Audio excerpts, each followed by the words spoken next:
by for terminal count. Overlook Horizon High Altitude Balloons, an Ontario County nonprofit. This is no ordinary balloon. What a view! Over 110,000 feet. This is incredible. 5, 4, 3, 2, 1, launch.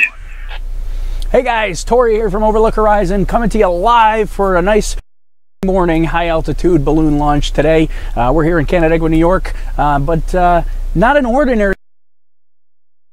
We're finally launching the Space Lobster. So everything's lobster themed today. I got my couple lobsters here over the shoulder. Those aren't the ones that we're launching. I got the Space Lobster t-shirt. You can't see them, but I got my lobster shorts on. We're all decked out in lobster stuff, but our brave Space Lobster is mounted and ready to go here today. We'll pull him up here. Here's the setup for today. He's sticking right out. There's a camera right here. You see it poking out. He's basically, it looks like he's below the camera, but he's actually right dead center in the frame. Should look pretty awesome. Hopefully we get some awesome photos and videos from that today. I'm really looking forward to it. So in addition to that, so that's basically the big, what's big and special about today's flight. But also of interest is the flight itself is going to be a really short downrange recovery, which is kind of crazy. Last night it was running some predictions and was seeing downrange landing predictions that were literally saying 0.0 miles. It was launch here, land like in that field behind me. It was crazy. They've since updated this morning. The latest update was a little bit different, but it's still only like 1.6 kilometer or 1.6 miles that it was going to land downrange. So this launch site is still within the zone of uncertainty for the actual landing itself. So even though it says that it's 1.6 miles away, that it could still land right here, which will be kind of crazy. It'll be interesting to see where this thing actually lands, what kind of recovery we're going to have, and how this all works out here today. So I see a couple people on YouTube joining us. I know it's an early morning here, at least for us on the East Coast. If you're on the West Coast, it's super early morning, but appreciate everybody joining us with us today. I see Jason and Alex. I think I think Mike was the other one vying for the Space Lobster auction. So our brave Space Lobster here is going to be auctioned off. The auction is live right now. So this guy, once he goes up to the edge of space and comes back, we will be auctioning him off. The auction is going to go for a little while after the actual flight itself. So we'll talk about it. We'll show, so that way we can show them during some of the SpaceX launch broadcasts and things like that.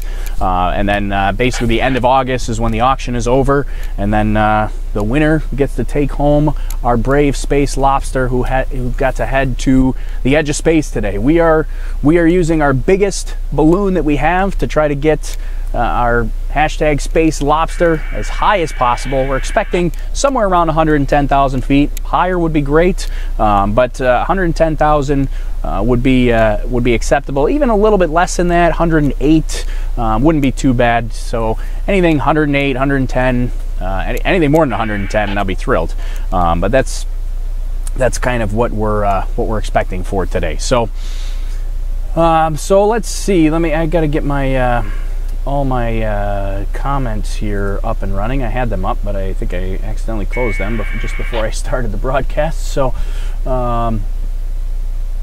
let's see here. Let me get this up and running. Get the comments here back. Oh, all right. So, and if you hear that that chirping sound, that's actually the radio transmission broadcasts that are coming from the payload itself. We do have a radio here to listen to it. Just lets us know that everything is operating well with the payload. So the payload's on ground power right now. It'll stay that way until about 30 minutes before launch, when we'll switch it to battery power. But right now it's on ground power and it'll just run. It's doing its thing, the same thing it does when it flies. It just kind of sits here and runs and keeps broadcasting its position until we're ready to switch over to battery. So So there we go. Gumbo Livin says, "Where's the butter?" We should have. We do need a bit of butter for our space lobster here today. But let's let the space lobster make it to the edge of space first. Then, if we successfully recover it, then we'll break out the butter. Let's see. Alex says, "Where's my coffee?" I'm already a couple cups in. I've been here for about 4 hours now. We had sunrise just about, I think it was about 50 minutes ago. So the sun's getting pretty bright. It's off to my side here, which you can probably tell on the camera. But I was here at what time was I here at? Like 4 o'clock in the morning. It was super dark out when I was setting up. So we were all set and ready to go here. As far as timeline goes, about T-minus 55 minutes is when we will start filling the balloon. That'll happen right here behind me. You can see the helium tanks over my shoulder, and you'll see most of the balloon. We do have some different camera angles too, which we can take a look at here. I don't know how much you're going to actually be able to see the one camera angle because it's pretty much pointing to... Whoa! Hold on, we're getting some echo there. Before I do that, let me turn off my... Let's see. Okay, let me try that again. Turn off the monitor on my microphone. So it is pointing directly at the sun there. So it's kind of tough to see, but hopefully the balloon kind of blocks it out a little bit. But that's, if the camera's set up this direction, there's a chance we may move it. It might be too late now because it's all wired up. But I was setting this up when it was pitch black out. Didn't even think about where the sun was going to be. But the balloon should head pretty much directly towards the sun. So obviously the sun is in the east, and the balloon is pretty much going to go up and head straight to the east. So that's why the camera's set up that way, because that is the direction that it's going to head to. Yeah, and so that's our other camera angle. And then while we're filling, I'll probably give you this one here, the little split screen, so that you can see both views. This one is probably going to be a little bit easier to see just because it's not backlit by the sun. So if I was setting up during the day, I probably would have thought of that maybe. But anyway, so here's what we're looking at in terms of our flight predictions today. Kind of an interesting one. This has actually changed a little bit as of this morning. Not too much, but this is the general shape that we're going to see here for today. So we get kind of this wavy easterly path, and then once it hits about 60,000 feet, it makes a complete 180 and comes right back the other direction, back to the west, which is crazy to me. I mean, that's some crazy wind shear that it's gonna be heading directly east. It's gonna hit about 60,000 feet and then just make an abrupt change and head right back to the west. I don't know. I love those kind of flight patterns when you see something that's completely different or something you don't necessarily think about. So many people think about wind. They see the weather forecast. They think, oh, the wind is blowing, west to east. So, they think the wind's blowing west to east all the way up until wherever the wind stops. But it's not the case. I mean, the wind, there's different layers of the atmosphere, and the winds can completely blow in different directions as the balloon ascends. So that's one of the really interesting things about flying these balloons that I love, is finding these interesting wind patterns. You certainly can get days where it goes up and it just goes east and that's it. But those are not as interesting to me unless you got something crazy going on. But the ones where it does this kind of thing, where it's going all over the place and makes a complete 180, that's super exciting to me. I love that kind of stuff. So what changed this morning? I didn't have a chance to regenerate the image because this one's from about 6 hours ago. But this morning they updated it, and the landing, which is the green dot on there, the new landing prediction is on the north side of the launch path. So it's so instead of being below that initial flight path, it's now above that initial flight path. So it shifted a little bit further to the north on the landing. Still the same general shape, not much different there. But even still, there's no way it's going to follow this exact flight path. This is just one of hundreds of predictions that we run to show you what the actual general shape is going to be for the flight. In terms of where it could land, this heat map pretty much shows all the different places that this thing could land, which is there's a big zone of uncertainty here. So our launch site is within that zone. We certainly could see the landing happen right here. That would be crazy. Our personal record for the shortest downrange recovery we had was on Overlook Horizon 8. That was 5 miles downrange. So if we get anything less than 5 miles downrange, then we're going to set a personal record for shortest downrange recovery, at least for us. The shortest one that I know of is about 2 miles downrange that actually made it. There's a couple of people I follow on Twitter. Somebody tweeted at me and said their shortest was like 1.4 miles, but the balloon only went to 5,000 feet and then it broke. So I'm not going to count that one, although it's an interesting story that the balloon only made it to 5,000 feet, but I'm not going to count that one. This one, hopefully we should hit over 100,000, no problem. It's a 1,500 gram balloon today, so that should definitely get us well over 100,000 feet in altitude. So that's our zone of uncertainty there, but the general flight path looks something like this, and that's what we are going to expect to see today. So let's see. Let me get back to my big camera. Oh yeah, the stickers, right? So I mentioned let me pick them up here. Mentioned we got the Space Lobster auction going on. It's overlookhorizon.com/auction, or you can also just head to the Overlook Horizon Flight 15 page, and there's a link to the auction button to the auction there as well. So if you want to place a bid to take home our brave Space Lobster after the flight, that auction will run till the end of August, and then the winner will be greatly appreciated for supporting our nonprofit educational science objectives here, and you get to go home with a lobster that touched the edge of space, which is going to be pretty awesome. In addition to that, we've also got some mission patch stickers here today. So if you saw the intro, let's see, I don't know if I can show this to you, but there's the mission patch stickers right there. Those are the official ones, and then we got secondary ones as well. There's our secondary mission patch right there. That's the actual lobster. This one's kind of a graphic of a lobster, but two different mission patch stickers here today. So if you, oh god, I got bugs flying around me. So if you want to help support the mission or support any of our flights, you can head to overlookhorizon.com/shop and grab yourself a mission patch sticker from the launch today, and we'll have those around for a while, because I think our Space Lobster friend is going to stick around with us for quite some time. You know, not the physical one, but in what am I trying to say? In spirit, he'll be with us for a long time. Let's see. Jason said, Mike and I keep raising the value. Going to see if he'll negotiate joint custody. Yeah, so Jason and Mike were jacking up the auction on the Space Lobster the other day. Good to see a little battle going on there, but you guys are going to have to duel it out to see who's going to take it.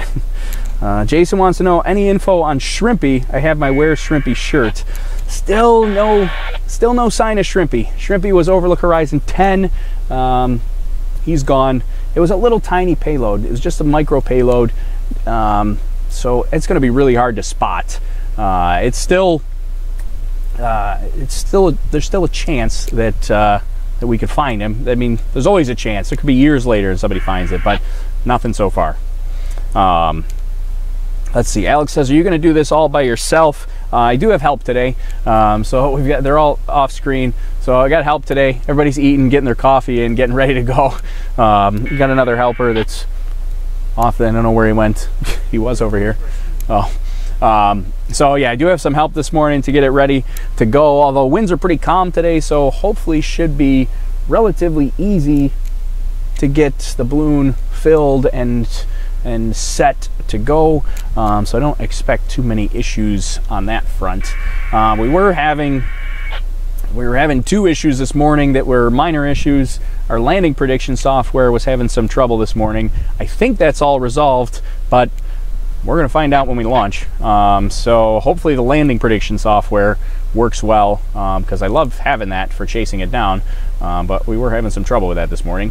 And also the micro payload that's flying on board as well. That's our secondary flight computer, our backup tracking system. That was having some power issues last night. I think those are also resolved, but we'll find that out about 20 minutes prior to launch. Hopefully that will survive, because that provides a little bit of comfort when you have two different trackers that are relaying their position here. So All right, so we're at the T-minus 55 minute mark, so we're going to start filling the balloon here and get things up and running. I'm going to switch you over to just kind of a general microphone so you can hear what's going on, and then I'll come back and talk. This should take us probably about 20 minutes or so. So hopefully we should be done by T-minus 30 minutes, but if we finish early, I'll come back, we'll chat for a little bit, send me your comments, let me know what you're thinking for today, yeah, let's get this thing rolling. Here we go. Let's see, I'll make sure, everybody hear me all right? Hey-o! All right, yeah, just trying to hit the, get the level meter, the audio meter to go up, so I think you can all hear me all right. I screwed that up last broadcast. I didn't get the microphone plugged in, but hopefully you're good. We're going to start filling it up.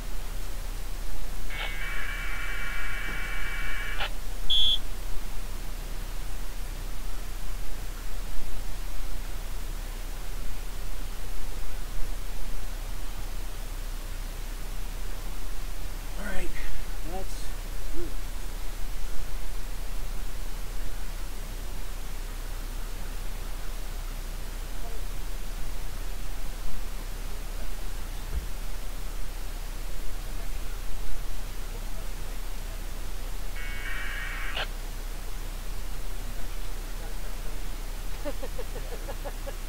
Oh, you're late. You're testing.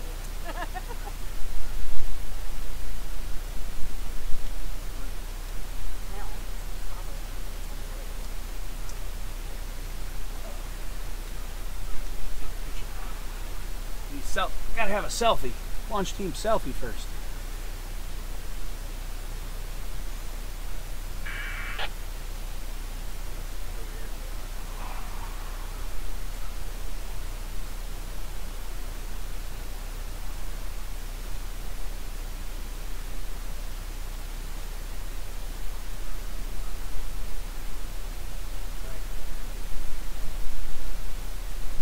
Selfie's done. Check.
Forgot to switch cameras here. I'm gonna give you the double view.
that step. All right, that wasn't too bad. It's inflated. All right. Yeah, hold on, I'm gonna get to that comment in a second.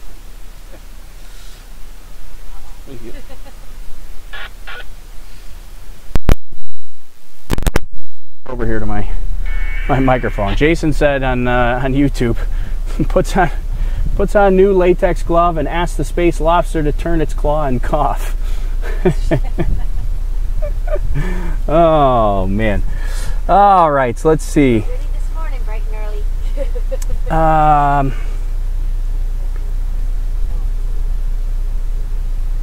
Yeah, Jason said the audio seems to be picking up the laptop here. Yeah, I've just got a when I walk away, unfortunately, I got a wireless mic. I got to figure out how to connect it to the broadcast, but when I do walk away, it's just there's a shotgun mic that's attached to the computer here, so it's not going to pick us up well when we're away from it. At some point, I got to get that wireless mic to work. That'll work out a lot better. So, let's see. What else did I miss here? Oh, groundskeeper checking on these questionable people. Yeah, he wanted to know what was going on. He had no idea what we were doing. Seemed interested though once we told him what was going on. So, all right, so there we go. That's generally the really hard part, is getting the balloon filled.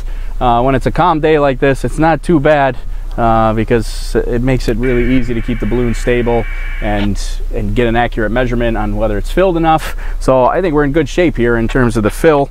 It was holding rock steady as soon as we filled it up. So hopefully we're in good shape for that, or at least it seems like we are in good shape. I shouldn't even say hopefully.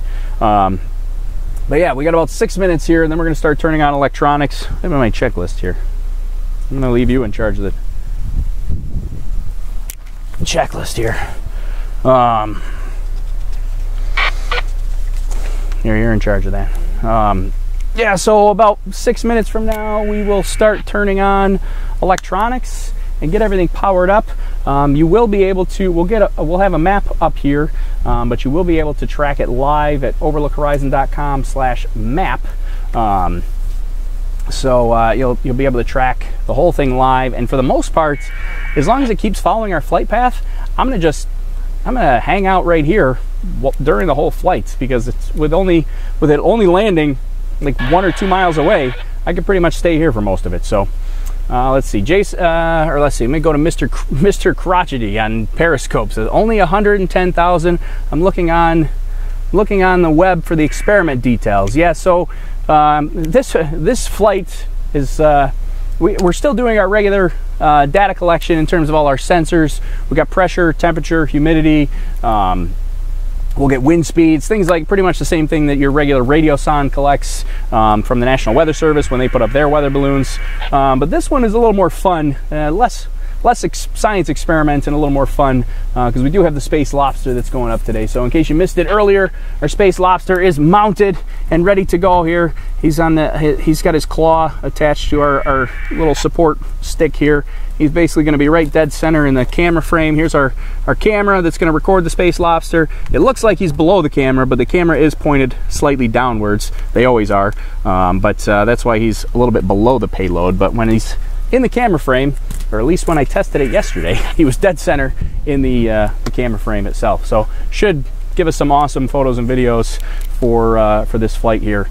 So hopefully everything goes well with recovery. That's the tough part, is finding out where this thing is going to land, and in addition to where it's going to land, what it's going to land either in or on, because yeah, we've got trees are always the tough one. There's so many trees around. It's if you land in a big tree, that's a tough thing to get out of. I mean, we've got things to get ourselves out of the tree, but it's those are always a pain. If you land in a big open field, those are the perfect ones. We love those. There's always the chance of power lines. We landed in power lines on Overlook Horizon 5. Don't like those. Those aren't fun. So really, we're just going for a big open field. But that's always the tough part because you can't really control exactly where it's going. So today's flight path looks something like this. This is the general shape that it's going to take. This is one flight path prediction out of hundreds that we actually run. So this particular flight path just gives you kind of a general idea of what the shape is going to be for this particular flight. Almost certainly will not follow this exactly. It'll follow this general shape, but it's not going to hit this exact spot on here. So our zone of uncertainty in terms of the landing zone today looks something like this. So there's a huge zone of uncertainty here in terms of, I should say huge. This is actually pretty reliable for us. We're only talking like you know, maybe 7 miles is kind of our uncertainty there. So it's not too bad. A lot of times we can even get plus or minus 5 miles when the actual landing comes in.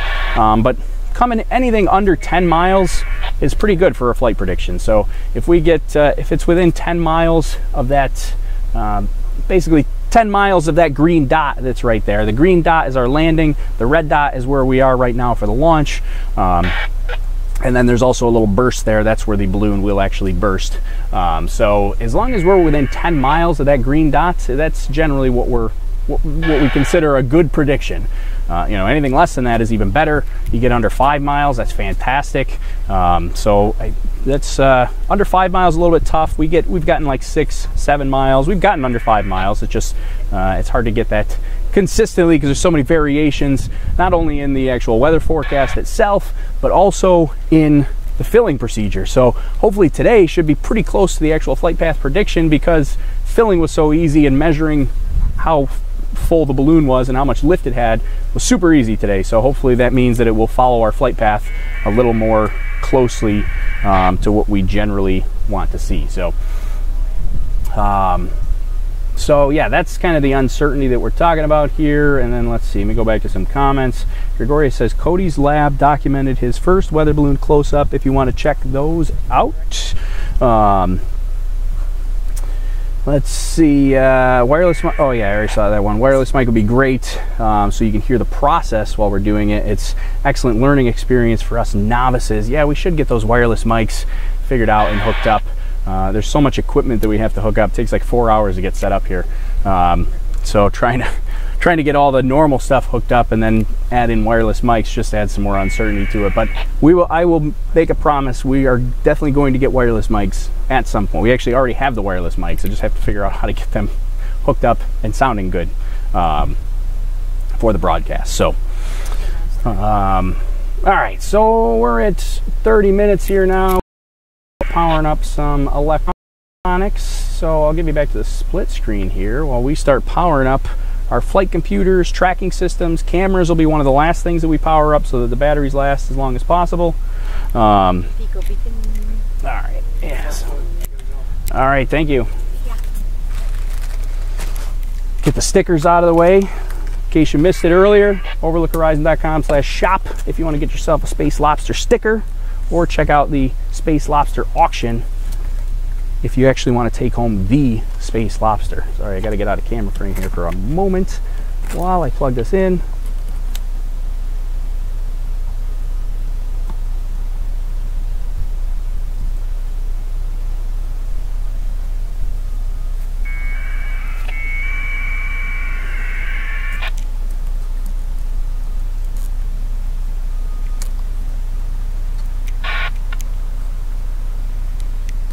Alright, so our Pico tracking, that's our micro payload. It's powered on, but it's still having the same power issues that it was having yesterday.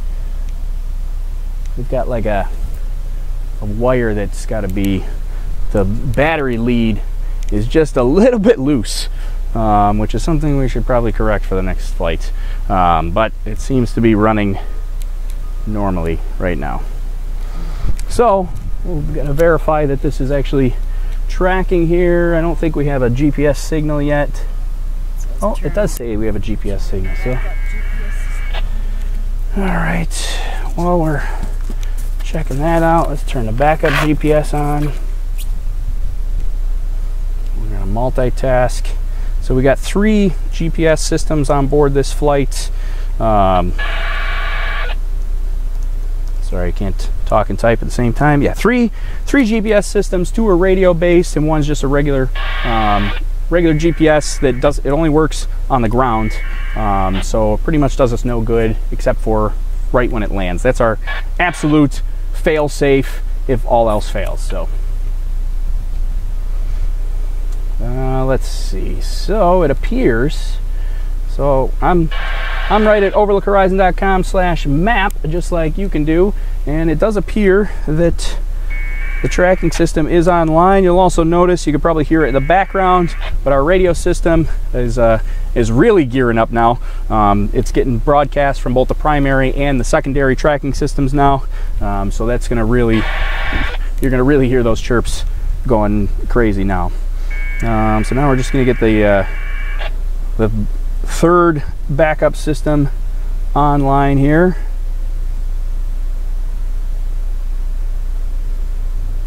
Get it all powered on. This one takes a while to get started. Yep, that's already off. Wi-Fi's off. That is off. It is on. Let's get that one turned on, make sure I can actually see it.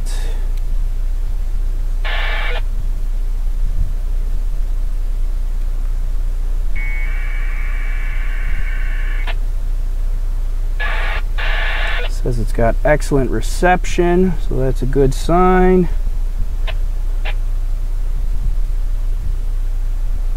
Let me make sure that that is there. Oh no, that's the...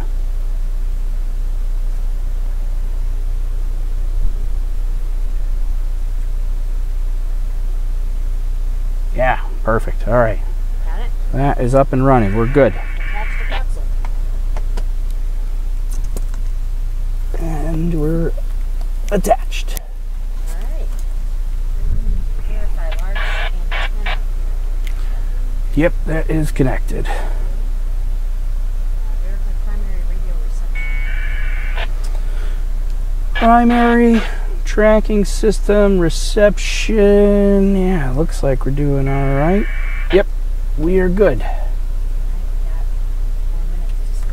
All right, we're out of schedule by 4 minutes here. So we got electronics powered up, and then in just a moment, we got our 2 backup GPS systems, the radio backup and the regular GPS backup. Those are powered on. Those don't use a lot of battery, so those will definitely last for the whole flight. We're gonna wait. The primary computer is not gonna come on until about 21 minutes. We got the primary computer will come on. We'll get it off of ground power. We got to do some coordination with the FAA, make some phone calls there.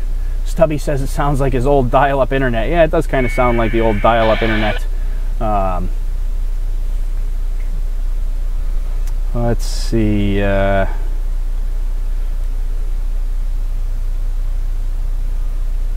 yeah, Gregorius shared the tracking map. Yeah, thanks for sharing that, Gregorius. Overlookhorizon.com/map. That'll come up on the screen here shortly too. There's not much activity. Everything is chirping, and the balloons they are appearing on the map along with our chase car, which is me. So they are all on the map. We'll get the map up on the screen a little closer to launch. But yeah, it's overlookhorizon.com/map, and then hopefully the landing predictor works when we launch. It was having some issues, but we'll find out. We'll find out when we launch, because when we get that first transmission above 1,000 feet, the landing predictor should start recording that. And if it doesn't, we'll know we have a problem. So we'll see what happens there. Your countdown clock.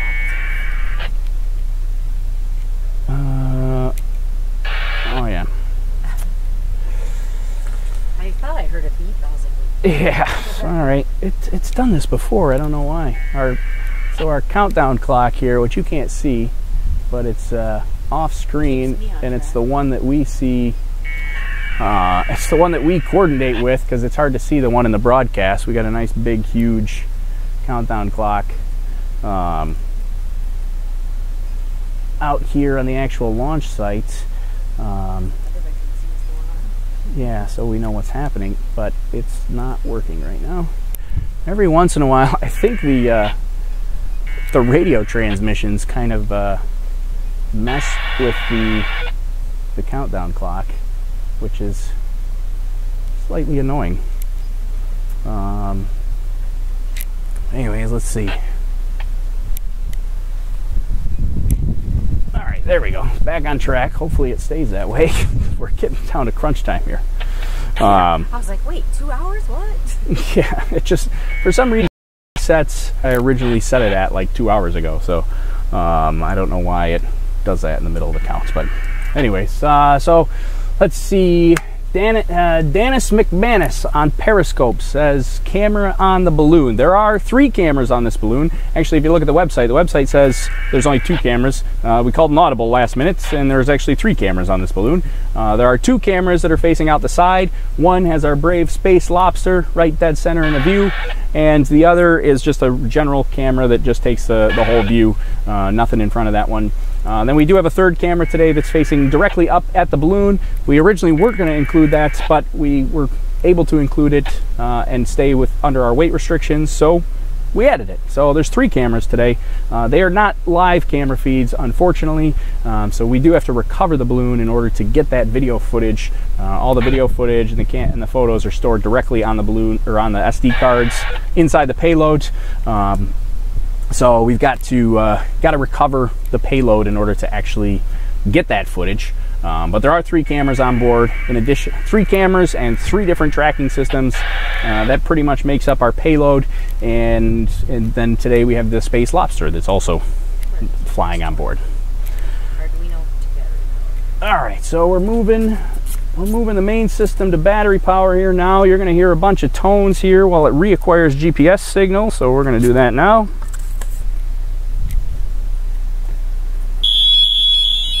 That's startup of the computer system. Then it's going to beep for a bit. That's acquiring GPS. And that's it. Done. So that was actually a pretty quick one. Sometimes it takes forever. But that's worked out pretty well. Oh man, our countdown clock keeps resetting itself. I don't know why. There's got to be some kind of interference that's causing this to reset itself. I don't know why this keeps resetting, but I'm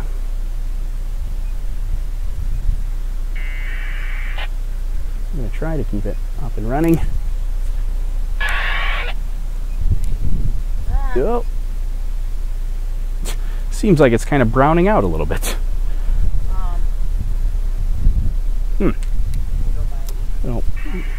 Don't like the looks of that. It just, so we reset it and then it reset itself again. All right, well, what's next on our list there? Yep. Verified payload antenna. We do still have to insert the payload antenna, so we'll get that inserted here in just a moment. Try one more time to get the countdown clock running.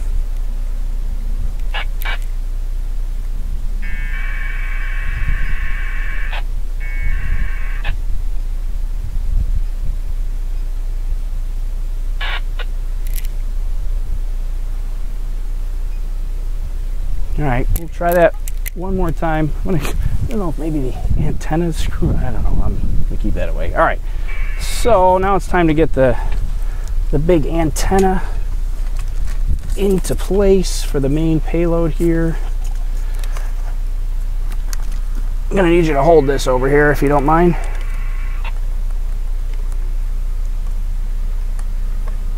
Just in case that screws up last minute.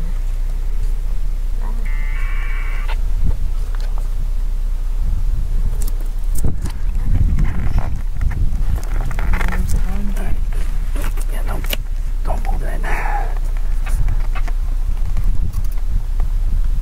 There That's in. Yep.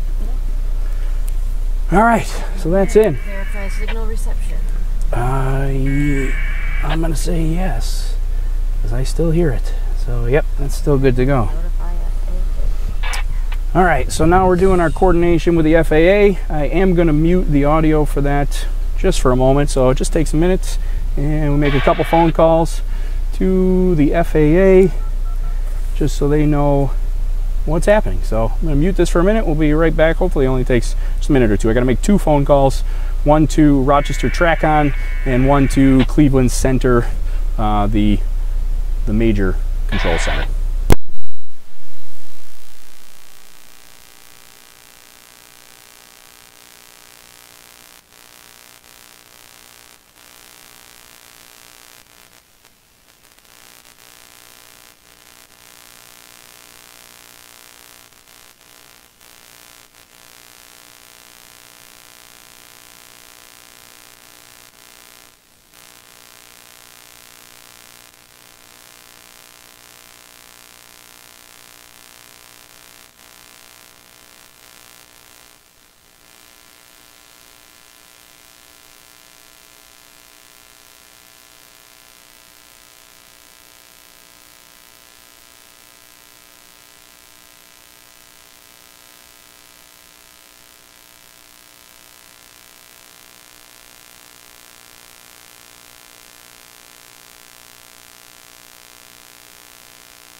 All right, so we're done with the FAA coordination. That was actually kind of nice. They already had our tracking map up and running, so they already had all the information in front of them, which is always nice. They had the tracking map and they were ready for launch. Wow. So they do. For a lot of people ask the question, they wonder if does the FAA or the air traffic controllers, do they really follow the APRS? They do.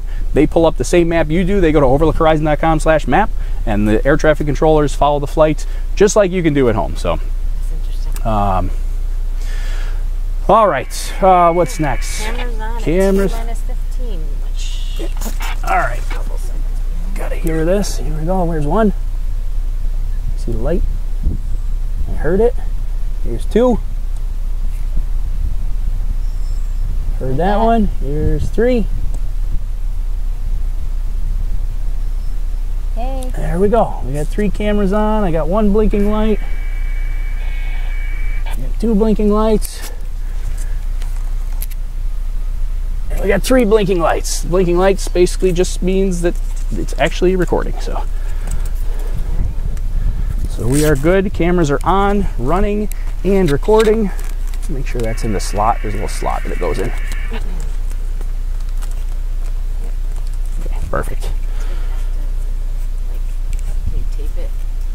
Yeah, just as long as it goes in that slot, just so it sits flush. It's kind of like diagonal. Like it sits. That's not that. Yeah, I don't care about this one. Oh. I'm talking about in here. So, Oh, so the lid sits down. Oh, yeah. Yep. Yep. Okay. That's not on purpose. That's just an indent. All right. So let's see. Cameras are on. We're gonna verify the signal, and then we're gonna start latching everything up. And then secure the hatch.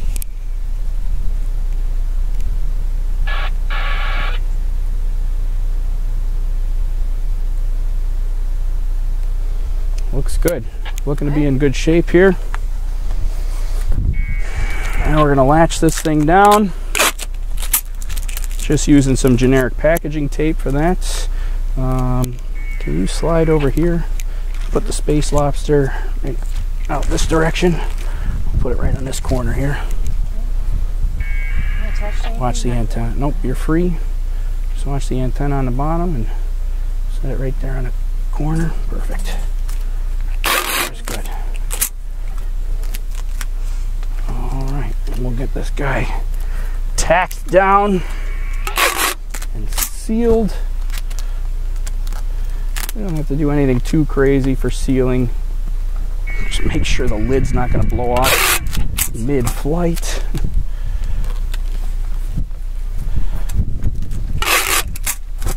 Also, try not to add too much extra weight to the payload because we're adding materials that we didn't technically weigh. Hold that. Yeah. Got it. Yeah.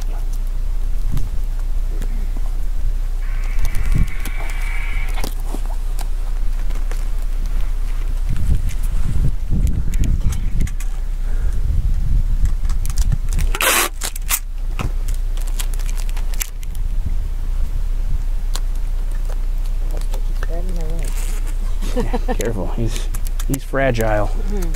Fragile. I have a feeling he's going to have a rough landing. Yeah, I'm sure as long as he makes it to the landing, I'm sure landing will definitely be rough for him. He's just got to make He's got to survive the balloon burst. Yeah, as long as he makes it to the landing site, that's the big thing. If the support system falls apart at landing, that doesn't really bother me. All right.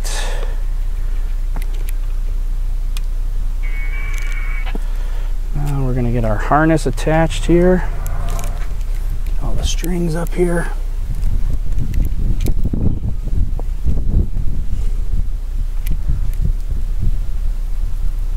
Six. 10 minutes it says. Six strings. Oh, yeah, I think there's normally 6, and then there's an extra safety string on there for the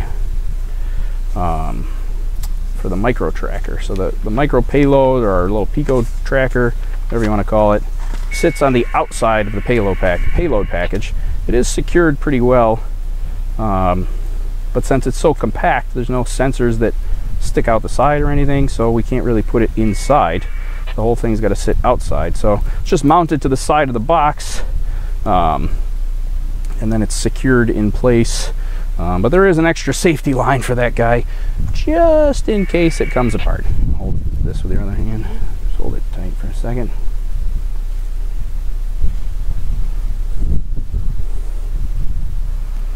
All right, we got a long time to chat after launch here, so keep sending over your comments. I will definitely get to them.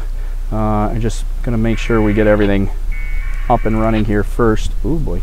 Uh-oh. That's all right. 2 lines were glued together. Oh, they weren't supposed to be? No. Oh. I thought it just came apart. No, they were just got 2 lines for redundancy, and they were glued together. There's a little bit of super glue. That's our little pro tip. There's super glue on our knots, which keeps them from coming undone. So You hanging this? that should be good. And then, do I have a carabiner where we can hang that real quick?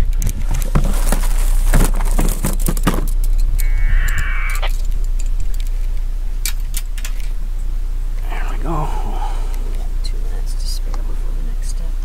Hang this up so everybody can see our Space Lobster before he embarks on his journey to the edge of space today. There it is. He is secured, sealed. and ready to go. That's what's flying today. Let's see, watch this. Try to keep that string away from him. There it is. Can everybody see the Space Lobster ready to go? That's what's flying. 8.5 minutes until liftoff here. So we're coming up on that here. Yeah, we're not doing that. Are we? Yeah, did we cover everything over there? Attachment, security, attached it. Yeah, we're good to go. All right, we are in good shape here. We're gonna get ready to launch here. So 8 minutes. Running or? Nope, I don't think I have to run here. I'm pretty much just gonna stand right in the sidewalk and just let go. Are you cameras set up that way? Yep, cameras are good to go. Here's our launch cams. So we're gonna switch over to this.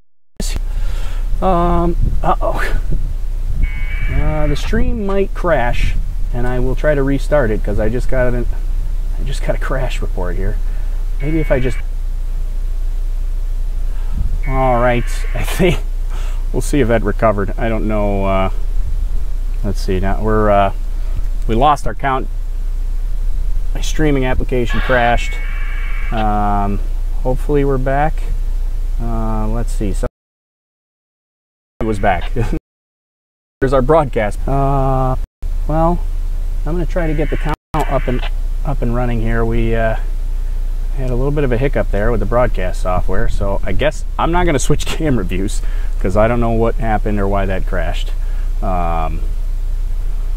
So let's see. I got to get our countdown back up there. We may have to hold the count. I'm going to try to do it without holding the count, but.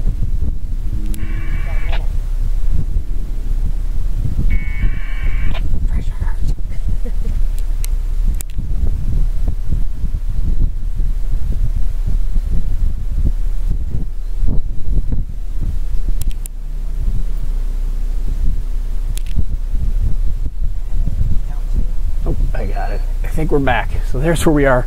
Here's where our count is. BW Timer or Timer says we're back. I hope it's not stuttering too much. I don't know why it crashed. Hold on, I'm going to mute the audio for a second.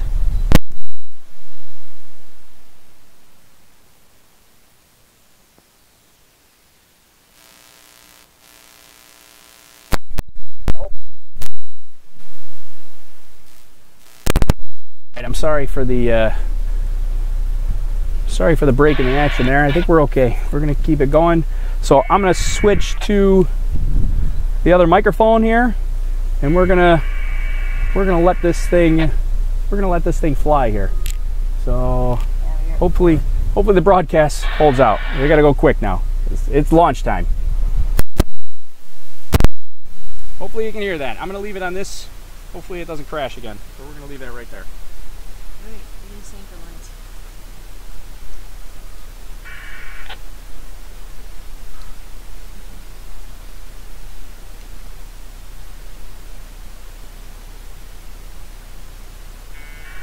I think all we got is the countdown. Takes you probably a minute to launch up.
T-minus 60.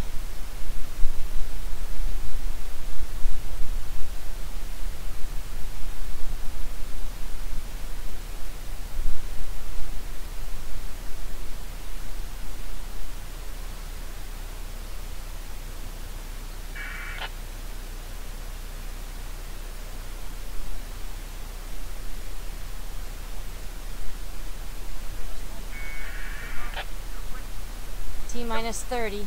Packing tape? Yeah.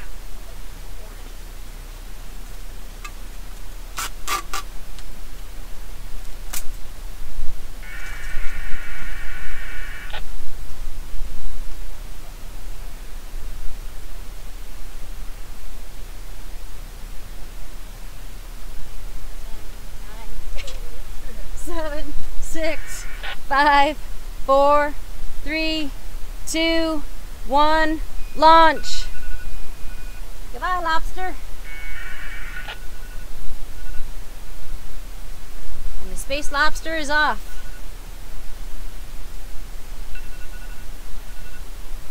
Oh, Space Lobster. All right. It's out there. Let's get rid You can see the lobster hanging out the side. Look at it. Let's see. Let me get rid of some of this stuff. Hopefully this doesn't crash again. I'm going to try to pull up.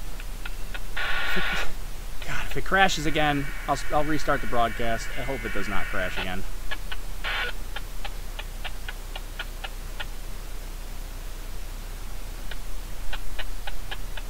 All right. Well, there's supposed to be. Oh, there it is.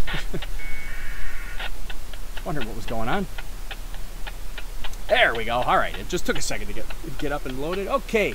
Good. We're up and running. All right. I'm gonna change. Actually, I'm gonna take a look at it here. I can rehook up. All right. There we go. I'm gonna shut this radio off because it's gonna lose reception. Where'd he go? I lost him. Oh, he's right there to the right. Block out the sun and look to the left of the sun. Oh, there he is. He's pretty much right straight out in the sun. He's out there. You should have seen it when it went up, though. You could see the lobster hanging way off the Yeah, side. I saw it when I first let go. Let's see. So now the question is, because we didn't know if this was going to be the case, the next question, where's my mouse? Don't see a mouse pointer anywhere. Hello. Seriously? I cannot find my mouse. There it is. Question is the landing predictor working? Let's see if the landing predictor is working. It does not appear to be working, which is unfortunate. Oh, I don't know why that's not working. It wasn't working earlier. I thought I had it resolved. Let's see if I can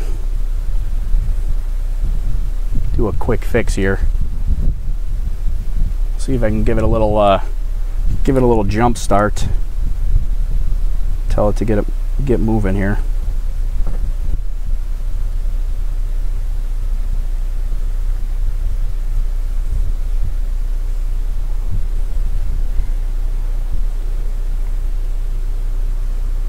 Sorry for the awkward silence here. So the landing predictor operates off a all the computing power is done on a Raspberry Pi that's on the ground.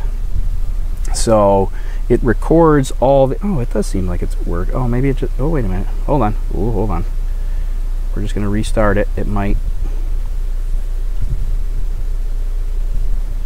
be okay. It seemed like it was working for a while. Just wasn't working at the present moment.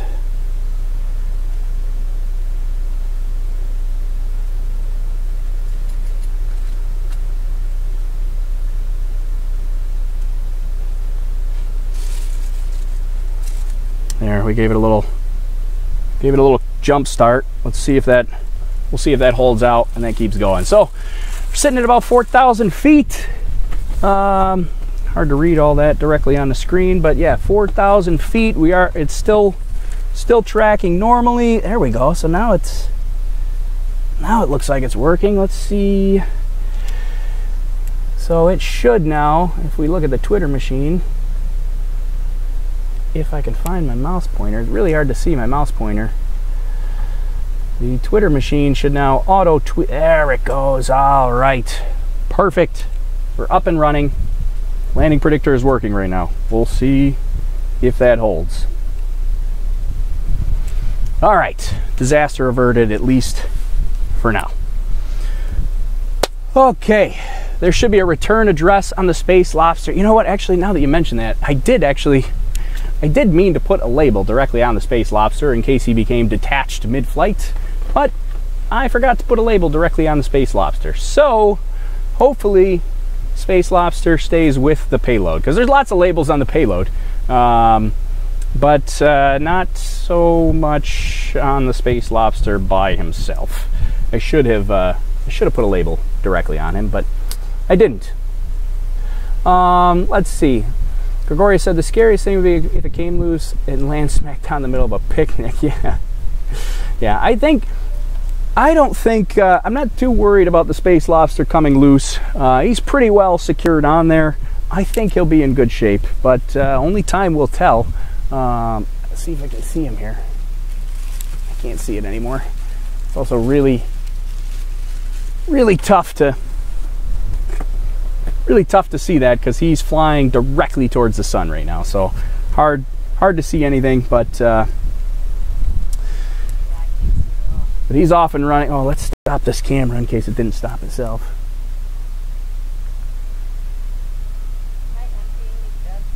Yep, you can empty all those if you don't mind. There we go. For the first time in a long time, we always have a little GoPro on the side of the tent that records. Oh, you can kind of see it in the frame here, right here. There's always a GoPro on the side of the tent that's supposed to record the balloon filling, so we can put out a video of that. But I never remember to turn it on, even though it's on our checklist.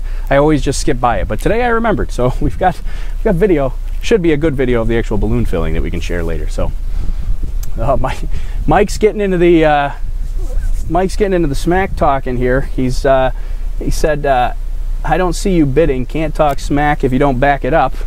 I've been sitting at the highest bid for weeks now. So Mike's throwing out a little challenge to everybody. Mike's sitting at the top bid here for the Space Lobster. So yeah, definitely head over to overlookhorizon.com/auction if you want to take home the Space Lobster after we recover him. Let's see. Price is wrong. 420 at Periscope is asking, how long does the battery last? The battery, well, we've got a bunch of different batteries on there. The camera batteries are the shortest. The camera batteries last, I think, 5 hours, right around there. So the flight is 2.5 hours. So it lasts 2.5 hours after landing, which is sometimes problematic. We actually want that to be shorter because the way these cameras are set up to make it easy for launch is that they're in dash cam mode. So basically it makes it really easy to launch because all you have to do is apply power and it automatically starts recording right away. You don't have to push any buttons. You don't have to, it's already mounted in place. You don't have to make sure the recording is on. And it's mounted there. All we do is just turn on the power, make sure the lights are blinking, and it's good to go because it's in dash cam mode. The downside of dash cam mode is because it's a dash cam mode is once the memory card fills up, it loops around and starts writing over the oldest files. So right around the 5 hour mark is about how big the SD card is. And unfortunately, the first thing we thought is, well, let's just put in a bigger SD card. These cameras only support up to 32 gig SD cards. That's a shame. So we can't go any bigger on the SD card, and you can fit about 5 hours of video on that SD card. So you get, usually if we recover it, we try to shut the cameras off right away, because if it sits there and it gets out to that 5 minute, it's just a coin toss as to whether or not the batteries lasted to the point where it looped around, or if the batteries died before it looped around. So that's usually what we hope for. We hope the batteries die early. Not too early, you want to get the flight. The The micro tracker, which is our backup tracking system, those batteries last like 16 hours or something like that. So they last a really long time. The main flight computer will last about 9 or 10 hours. So that is, so yeah, there's our battery standpoint. Mike said this would be a better launch if it had fairings to recover by an RC car with a net. That would be kind of awesome. Actually, well, so we're in Canandaigua here. We've got a big giant lake out there. How awesome would it be? We put some fairings on it. We get a little RC boat with a big net on it and recover the fairing. That'd be, now we're talking. I don't think I can build one of those, but we can dream, right? That would be pretty awesome. So yeah, Gregorius shared the tracking map, overlookhorizon.com/map or OLHZN.com/map. Same thing. You can head over there and track that live with us here today.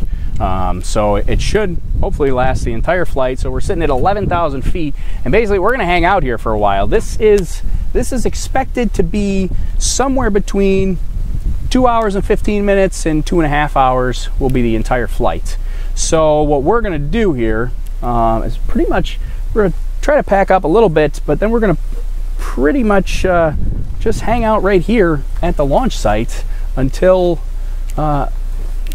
balloon burst, because really there's no sense in going anywhere. It's gonna land right here pretty much. So we're gonna hang out here, probably get the car prepped so we can make a quick getaway when the burst does actually happen.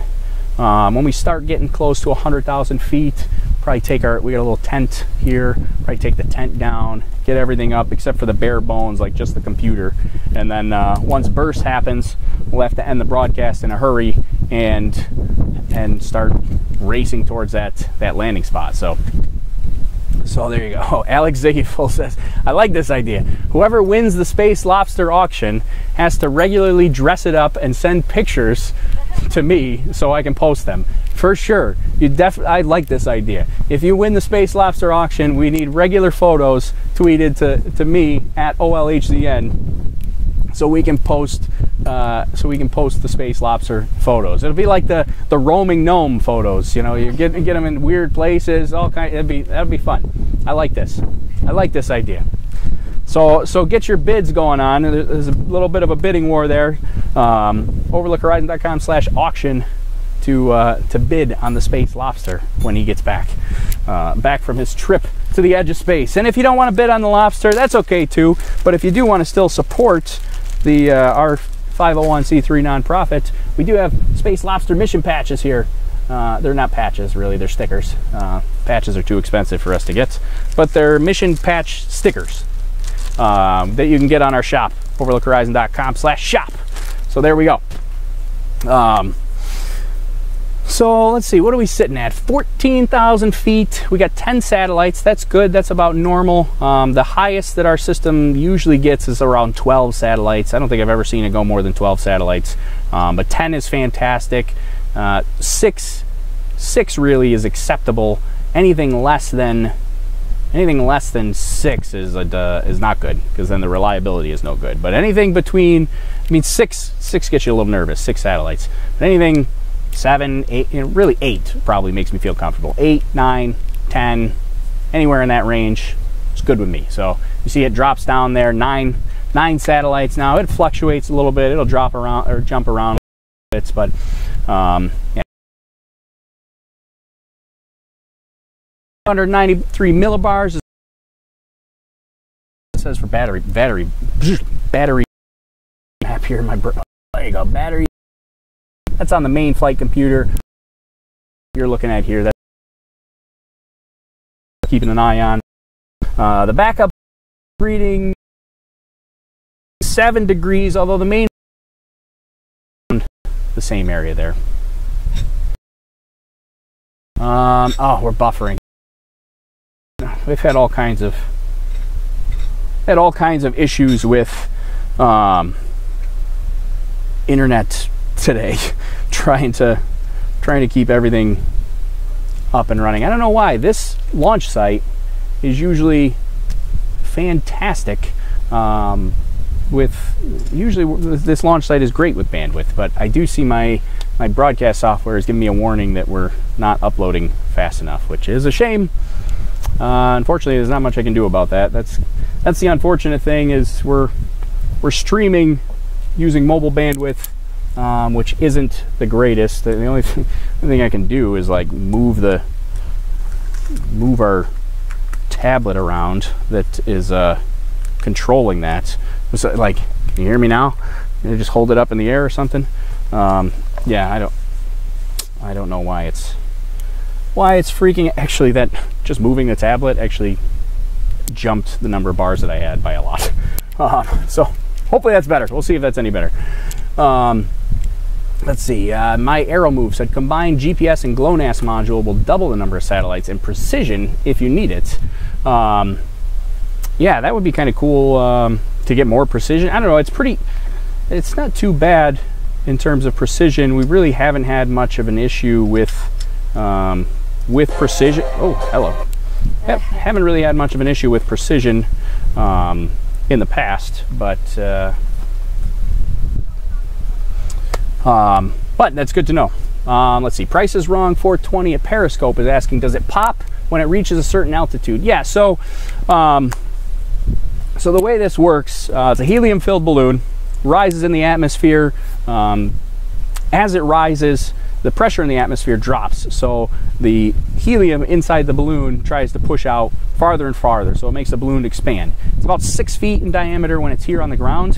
When it gets up to burst altitude, it's like 34 feet in diameter, maybe 36 feet, somewhere in that range.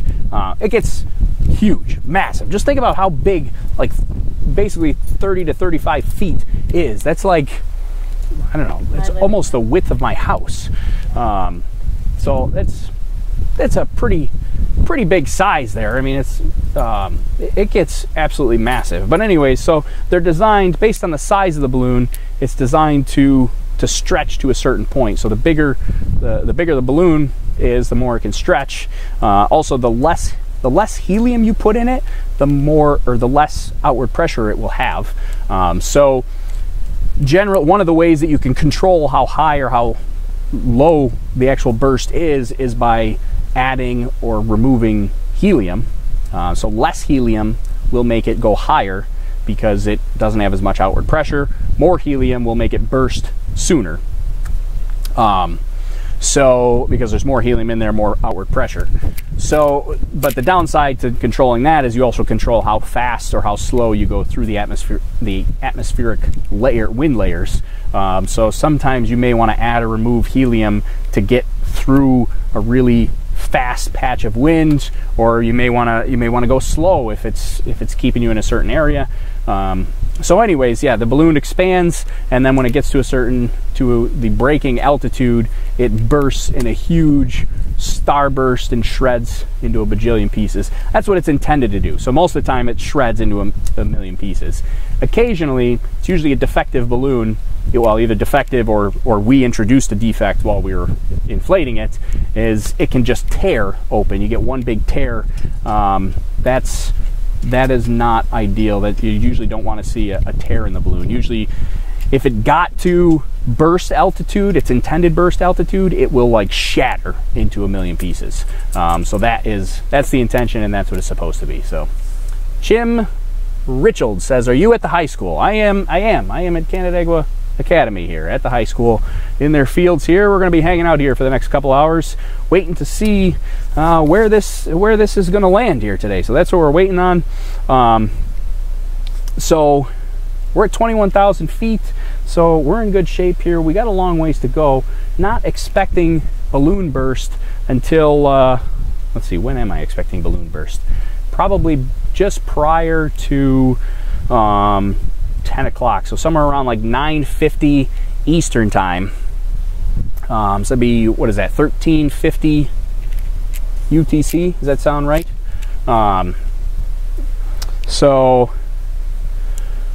Let's see.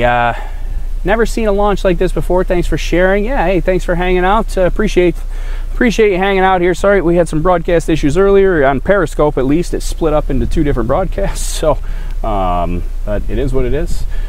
But anyway, so what we're looking at here, so this is our live map. It is still running. We're at 23,000 feet, and what we're expecting to see here, today, we can kind of get an idea of what this is looking like. This is our expectation here. So this is the flight path prediction. It's likely not going to follow this exactly, but it should have this general shape. And the really cool thing, I mean, the waviness as it flows, a little bit like east-northeast, mostly east.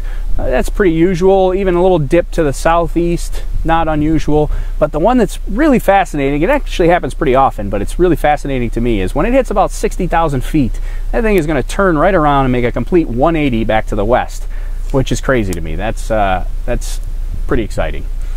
Chim Richard says, what altitude are you expecting it to burst? So we are, I'm expecting around 110,000 feet. Anything over 108,000 feet is pretty good. 107, 108, anything over that, I'll be happy with that today. But really, this should hit 110,000 feet. If it goes higher than 110,000 feet, then that's fantastic. That's right around 34,000 meters. So that's somewhere around what we're expecting today. It could very well break 34,000 meters or 34 kilometers. Just you know, there's so much variation there as to the balloon. You know, the balloon can vary. You can have two balloons that are filled exactly the same, and they can burst at different altitudes. So that's where that's what we're expecting today for burst. I saw a comment fly by that I missed. I'm trying to get back to it. Let's see. Jason said Mike Ferguson is serious about getting the Lobster. I'm gonna have to talk to the wife before I bid any higher. Oh, look, sounds like we got quite the bidding war going on for the Space Lobster. And I think it might have been Jason that asked. Jason asked, do I get a Space Lobster sticker if I win the Lobster? And yes, Jason, if it helps you convince the wife, you do also get not just the Space Lobster, but you will get a Space Lobster sticker. Actually, you're going to get all our stickers with the Space Lobster. So you'll get both Space Lobster mission patch stickers. We got this one, we got this one, and you'll also get an Overlook Horizon sticker. One for the wife. Yeah. So I'm sure you could, if you need a selling point for the wife, you just tell her that the stickers come with it. They're included, and you get multiple so you could share. So yes, the stickers will come with a Space Lobster. So if you want to win that Space Lobster, you can head over to our auction site, overlookhorizon.com/auction, and we're gonna auction that off to the highest bidder. The auction's gonna run until the end of August. So it's going to be up there for a little while. That gives us a little bit of time after the flight where we can talk about the Space Lobster, show off some photos. The Space Lobster will make a couple appearances in our SpaceX live broadcast for the launches. So we're going to get some FaceTime with the Space Lobster and chat him up and talk about him with everybody, so we can share the joy of the Space Lobster with everybody. And then at the end of August, that highest bidder is going to go home with the Space Lobster. So. Oh, next SpaceX launch is actually tonight. So it's going to be a long day. So we got this launch happening today, obviously, and then late night tonight, it's like 1 o'clock in the morning, is the next SpaceX broadcast. So we'll actually be broadcasting again later tonight for the next SpaceX launch. That is formerly Telcom 4. It's now called Maraputi, I think is how you pronounce it. I'm sure I'm butchering that, but it means red and white in Indonesian, I think, something like that. Yeah, that's a commercial communications satellite that's going up tonight on a SpaceX Falcon 9, and we'll be live streaming that later tonight. It is a late night one. It's like 1 o'clock in the morning Eastern time. So that's it's going to be a long day. At some point, I got to find time to sleep. But yeah, we'll have a SpaceX broadcast tonight, and if all goes well today, I mean, sometimes we don't get the payload back on the same day. It doesn't happen very often, but sometimes we don't get it back on the same day. But I'm totally expecting to get this back today. So if we have Space Lobster back, then we will, yeah, we'll show off the Space Lobster after recovery tonight on the SpaceX live broadcast. So Price is Wrong 420 at Periscope is asking, is there a parachute on the box? Yes, there is. So it's basically like kite string. It's got to be super light string because they're, by FAA regulations, it can only be so strong. The intent is if something ever were to hit it, the string is so lightweight that it'll just break apart. But anyway, so it's basically just lightweight kite string that will, or let's see, so we've got about 30 feet of string from the balloon to the top of the parachute. Then you have the parachute, and then you have from the bottom of the parachute down to the payload box, there's about 15 feet. So there's a really long span of string between the balloon and the parachute, and that's there to dissipate the energy. So that balloon burst event is super strong. And why am I still on this map here? This is not the interesting thing. Hold on, I'm gonna come back to that, but I just realized that we're staring at the prediction. We don't want the prediction, we want the live map. So while this is gonna take a second to load here. What was I saying? The balloon burst is super strong.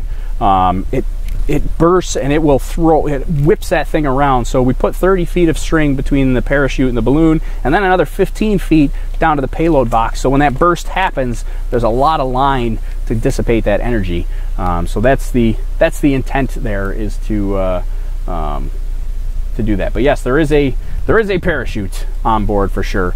It is a big, bright neon orange parachute that will bring it down at about 11 or 12 miles per hour is what we expect to see on the landing speed. So that can vary a little bit. Right in this bag here, actually, yeah, right in there.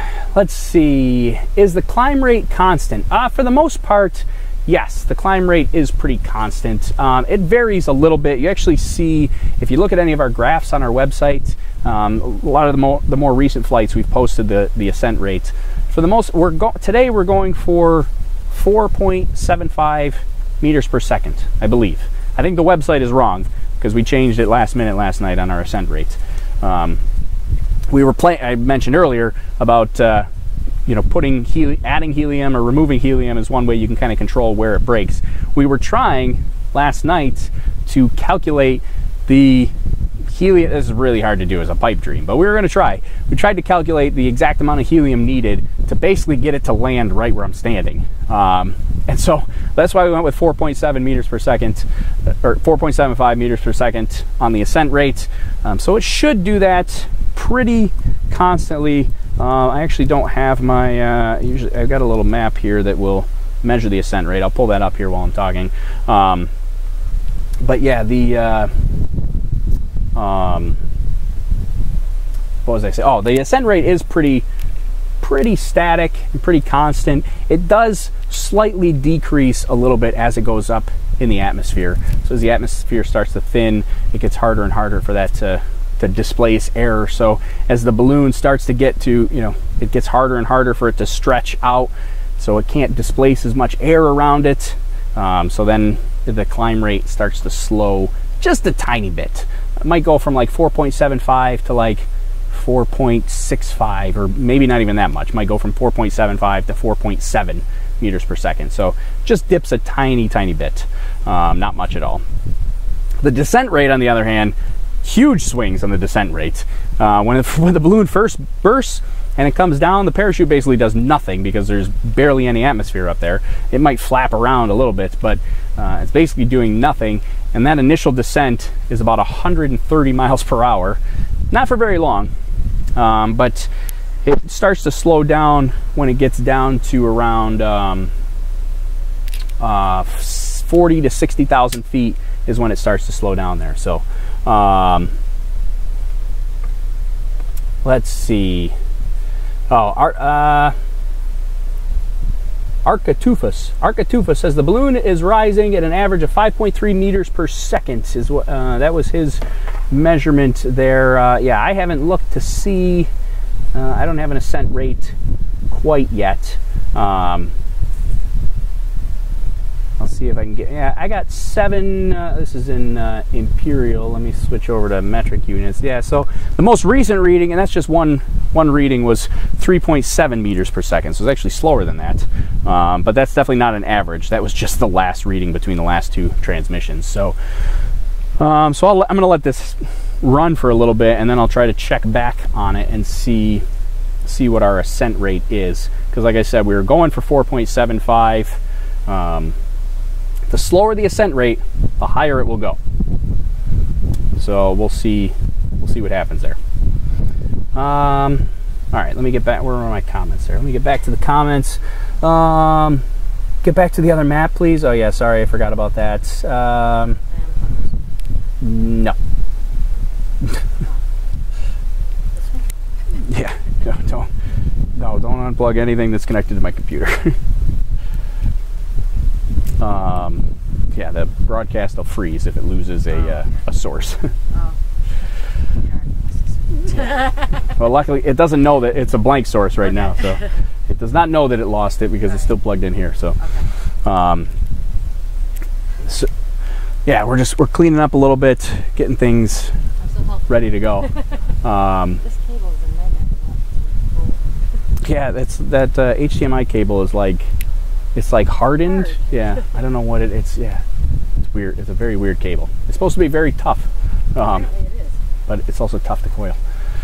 All right. Let's see. Where are we sitting here? 35,000 feet. The altimeter will update here in just a minute, but 35,000 feet, 9 satellites, negative 14 degrees Fahrenheit, 248 millibars. 1% humidity. That's pretty normal for being that high up. And the battery's at 7.91 volts. That's fantastic. The battery really will survive down to, I think it's 6.6 volts.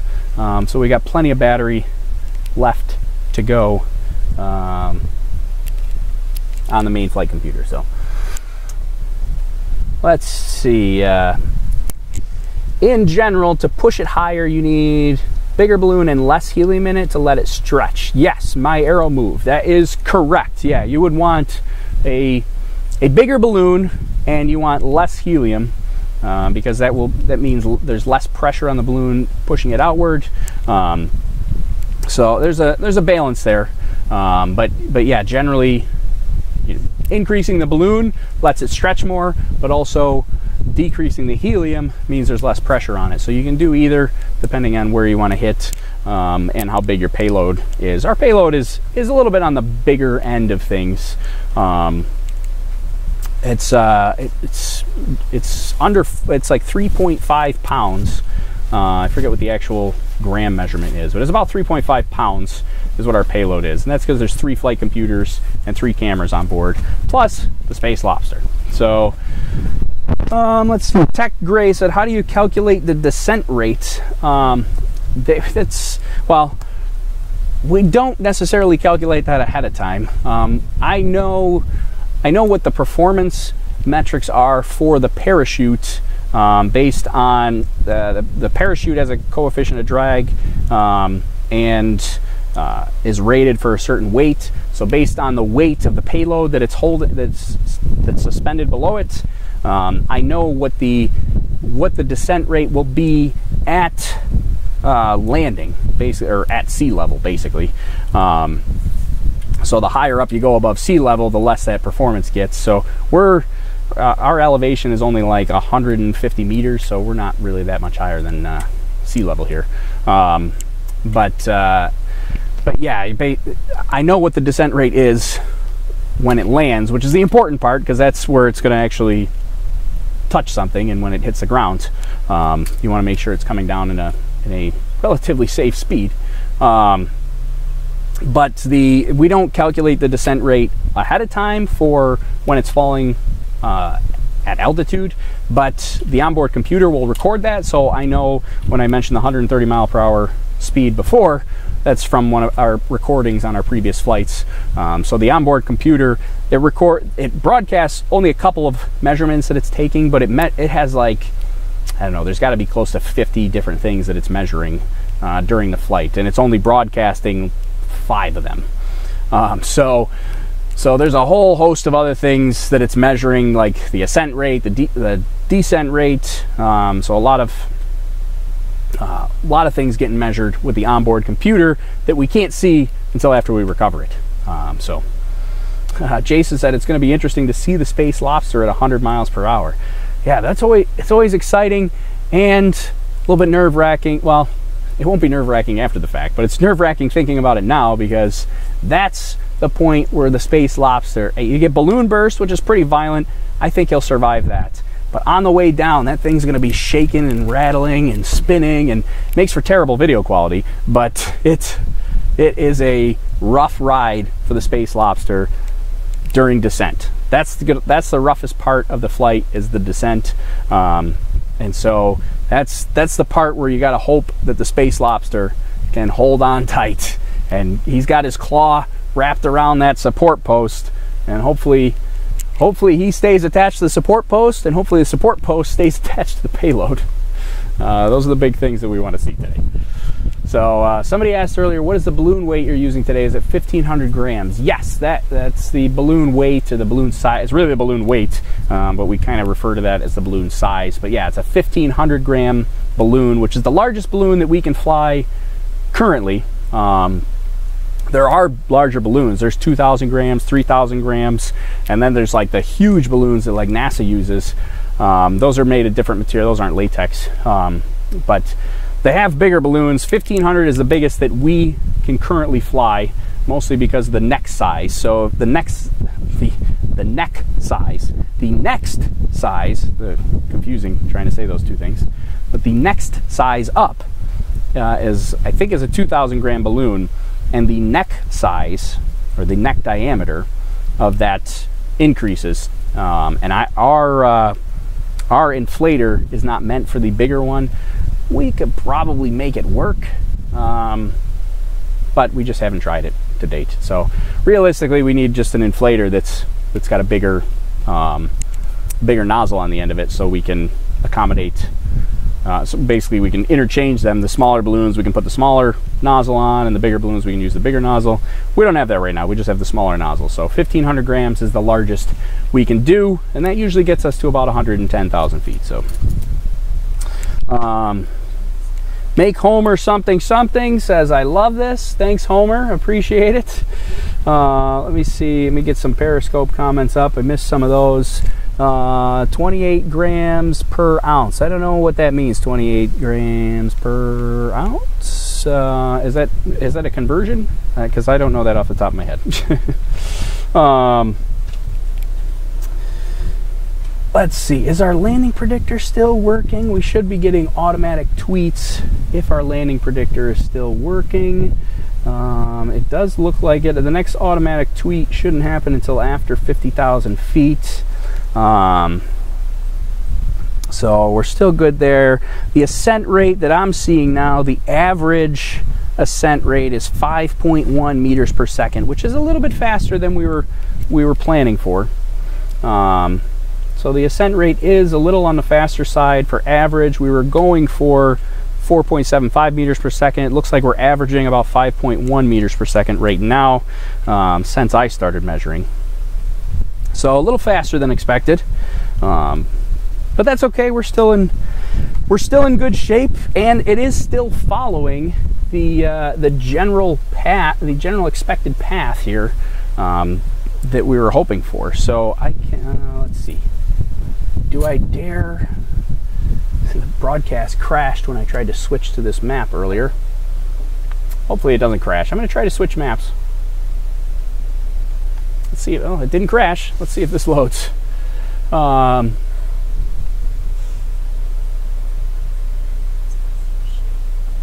it's not doing anything. Okay. Well, let me see if I can change this here. I'm gonna change. I want to change to a different map that that might let you see. Let's see. Hold on one second while I type. This might hopefully the intention here is this will give you a better but we'll see if this one loads.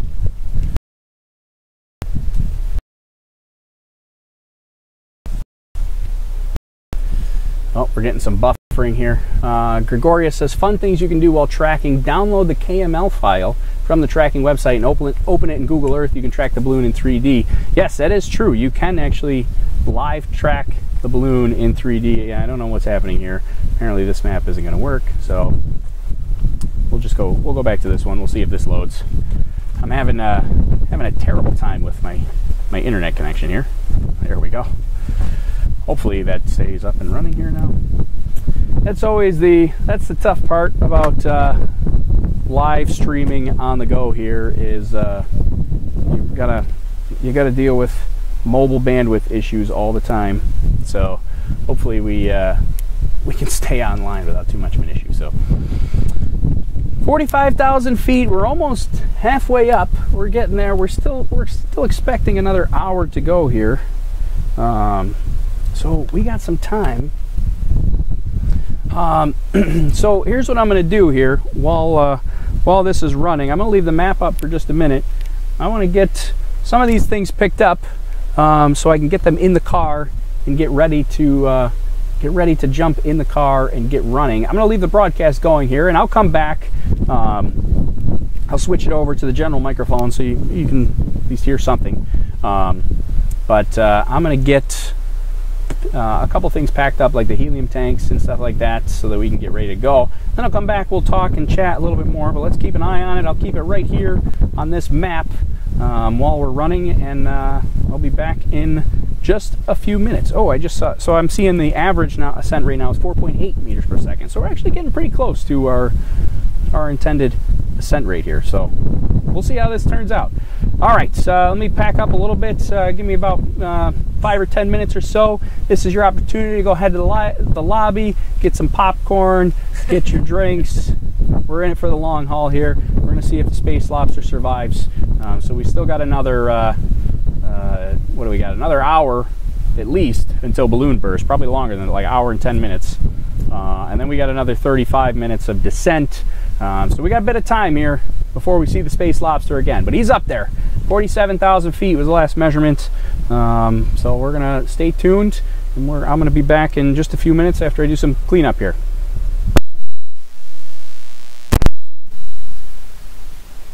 All right.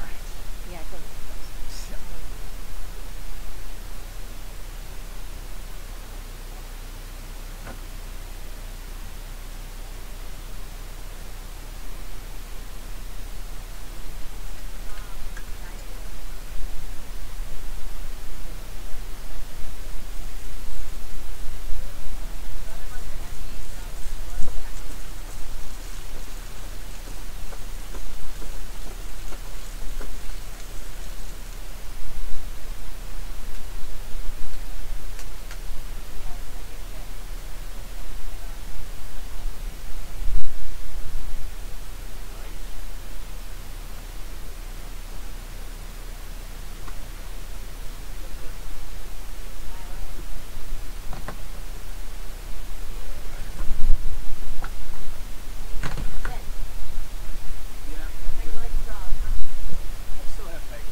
hammer. I left the hammer out on purpose.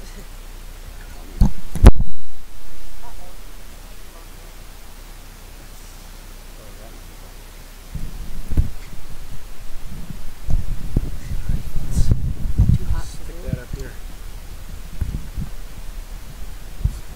Too hot. Microphone won't stick.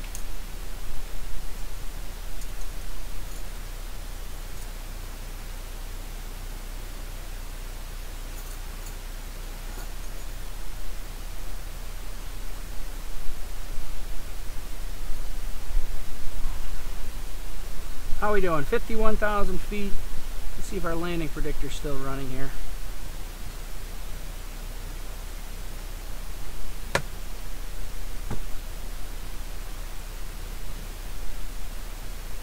Yeah, looks like it's still running. Alright, good news. That's good news. Alright, I'm going to keep cleaning up.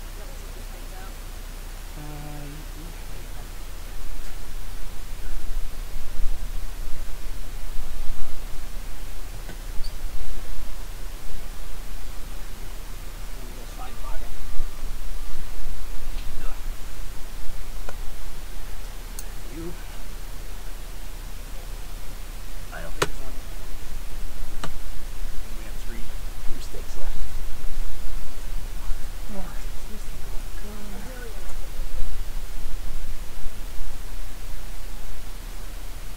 That's the only thing left you can do is the helium and the tarp. yeah. The rest of the testing.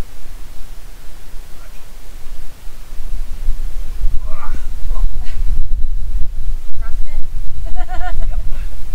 Football training?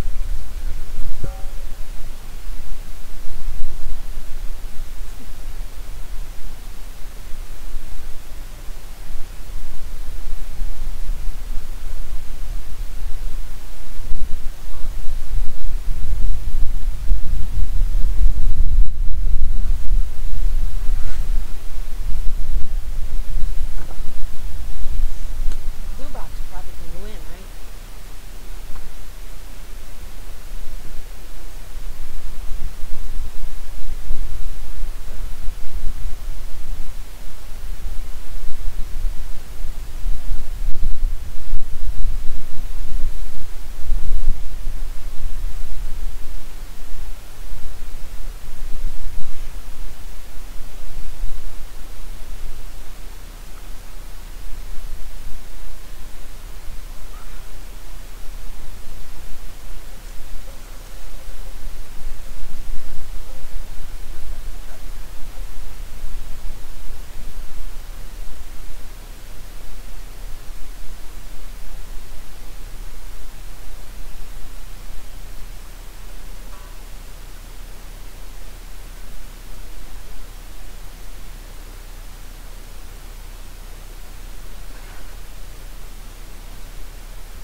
Right on top.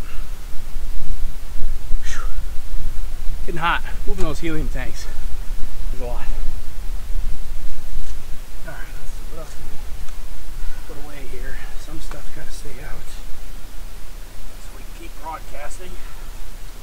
I didn't know you were. Wow.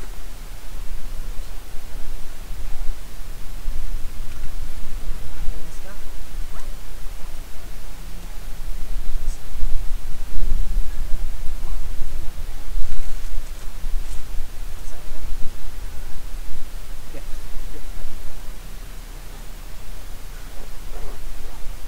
Alright. going to switch the camera view here because we gotta. Let's see. Is this even really doing anything? It did when it was dark out. It was a big giant flashlight for me, but we got a nice production light behind. Oh, I guess it does do something. Yeah, I guess it does a little bit. Yeah, actually, I'll put that.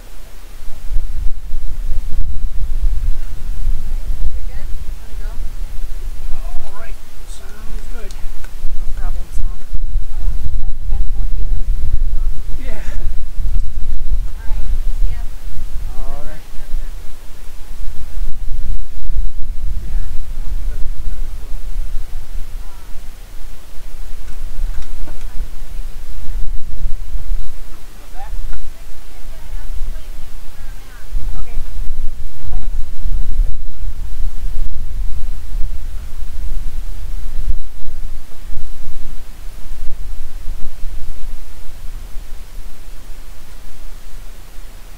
Alright, we're just about stripped down to the bare minimum here.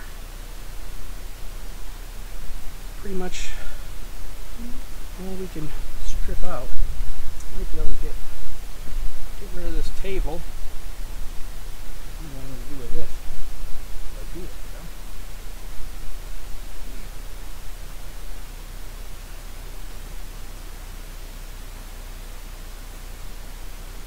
Not sure what to do with that. Maybe I'll just set it right there. Let's see if that'll last.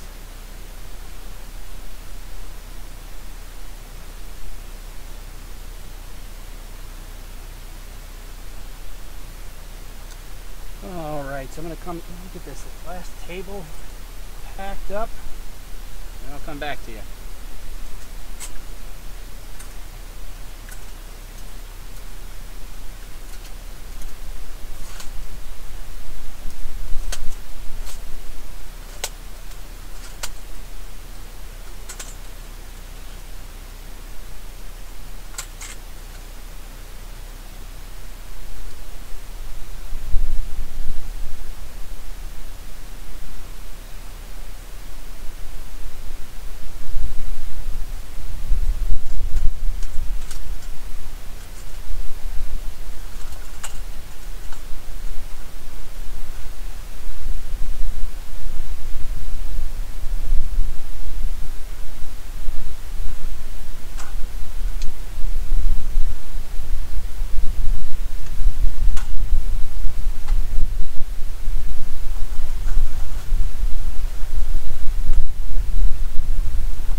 How are we doing?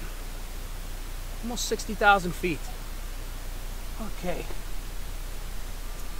Here we go. I don't have a table left to put my stuff on. Gotta get some water.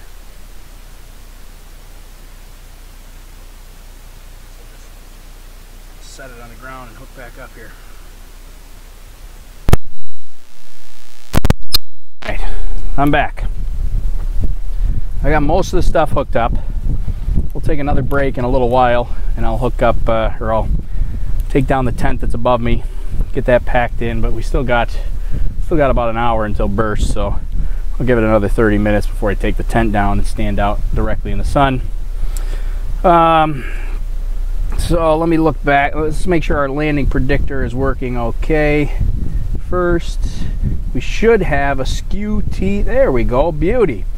So the skew T graph did get automatically posted out on Twitter by our landing prediction software. It's the same thing that runs all of that, but we do now have a skew T with the raw data posted directly on Twitter. So twitter.com/OLHZN, and you can see the actual skew T graph. And the skew T is basically the actual weather sounding graph that from the weather sensors that are measuring what's happening from the weather.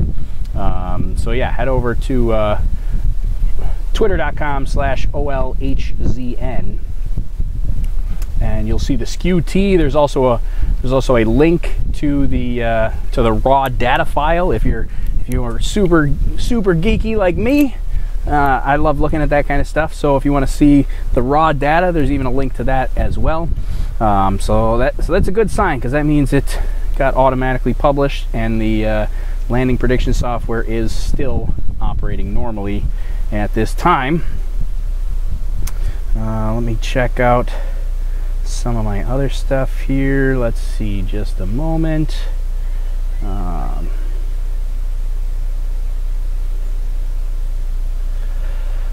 Okay, I'm hot now from cleaning all that stuff up. Oh, comment. Where'd my comments go? Trying to get back to see your comments here. Where are my comments? There they are. All right, let's see what I missed here. Gregorius, oh, this is only showing me top chat. No wonder why I can't see all the chat messages. Let me go show me all the chat. Gregorius said the prediction at HabHub set around 30,000 meters. Yeah, the HabHub prediction, like burst prediction, I think just goes with 30,000 meters as a kind of just a catch-all. So I wouldn't trust that. This should definitely go higher than 30,000 meters at 1,500 grams. The HabHub predictor they have no idea what size balloon we're using. They just know the ascent rate. So yeah, I wouldn't go with that. I think for the most part they just kind of throw in 30,000 as a baseline catch-all observation. So we should definitely go higher than that. We should definitely hit at least 100,000, probably closer to 110,000. Let's see. HabHub should show both the current prediction and the landing prediction. Yeah, it does kind of give you a rough estimate, but I like our landing predictor better. But as Jason mentioned in the comments, he said Dash 15 is not updating. That is true. The Dash 15 tracker, which is our, if you're at overlookhorizon.com/map, it's the little red X, that will not start updating until balloon burst. So basically what the landing predictor is doing is it's taking all the measurements right now. During the ascent phase, it's logging all the measurements in. It's not using any external weather data. So the HabHub one is using the GFS forecast to do the prediction, which should be about the same, but ours is using real weather data. It's going to collect all of that, log it all, and then when the balloon bursts, it's going to take all the information that it logged during the ascent rate and start issuing predictions for the descent. But that doesn't kick in until balloon burst. So we got to wait for that before you'll see the red X on the map start updating. Let's see, the ghosted line is the prediction, solid lines, recorded line, balloon icon. Yep, that's on the HabHub site. Yeah, let me head over to Periscope real quick, see if we missed anything. didn't you put 2 lobsters on it? It looked like there was one on the box and one on the string. No, there's just 1 lobster, just the one facing outside the box. We did have 2 lobsters hanging up over here. It might have looked deceiving because they were really close to the box, but there's only 1 lobster on board. It's mostly a weight issue. You don't want to put too much weight on it because then you have to start sacrificing things like you'd have to take a camera off in order to fit another lobster on. So just 1 lobster on board today. And let's see. Somebody said, well done, thanks very much. Let's see, my Periscope broadcast seems to be frozen. Maybe I'm just not looking at the right one, or maybe it did freeze. Am I still live? I hope I'm still live. Seems like I'm still live. Maybe the oh no, there it goes. I just had to reload the Periscope one. It wasn't broadcasting. So, all right, so we're an hour into flight here. It's about a 2.5 hour flight. We got some time still. We're still tracking, and things are going according to plan so far. Let's see, let me reload. I'm going to load up the map myself. There you go. Gregory says Periscope is still live. Yeah, I did. For some reason, it just froze on my computer. I had to reload it, and then it came back to life. So we are just hitting now that big 180 turnaround. So we've basically hit the furthest easterly point that we're going to get to, and it's just now making that about face, the 180 degree turn, and now it's coming back towards us. So it went way out to the east. Now it's coming back to the west, and now it's going to be a waiting game to see how or where this burst is going to be. So a couple notes. I know Gregorius is looking at the HabHub map. You can go to, I think it's overlookhorizon.com/HabHub, HABHUB, one word, and that'll show you the map that he's talking about. It's just an alternative tracking map to what the regular map is.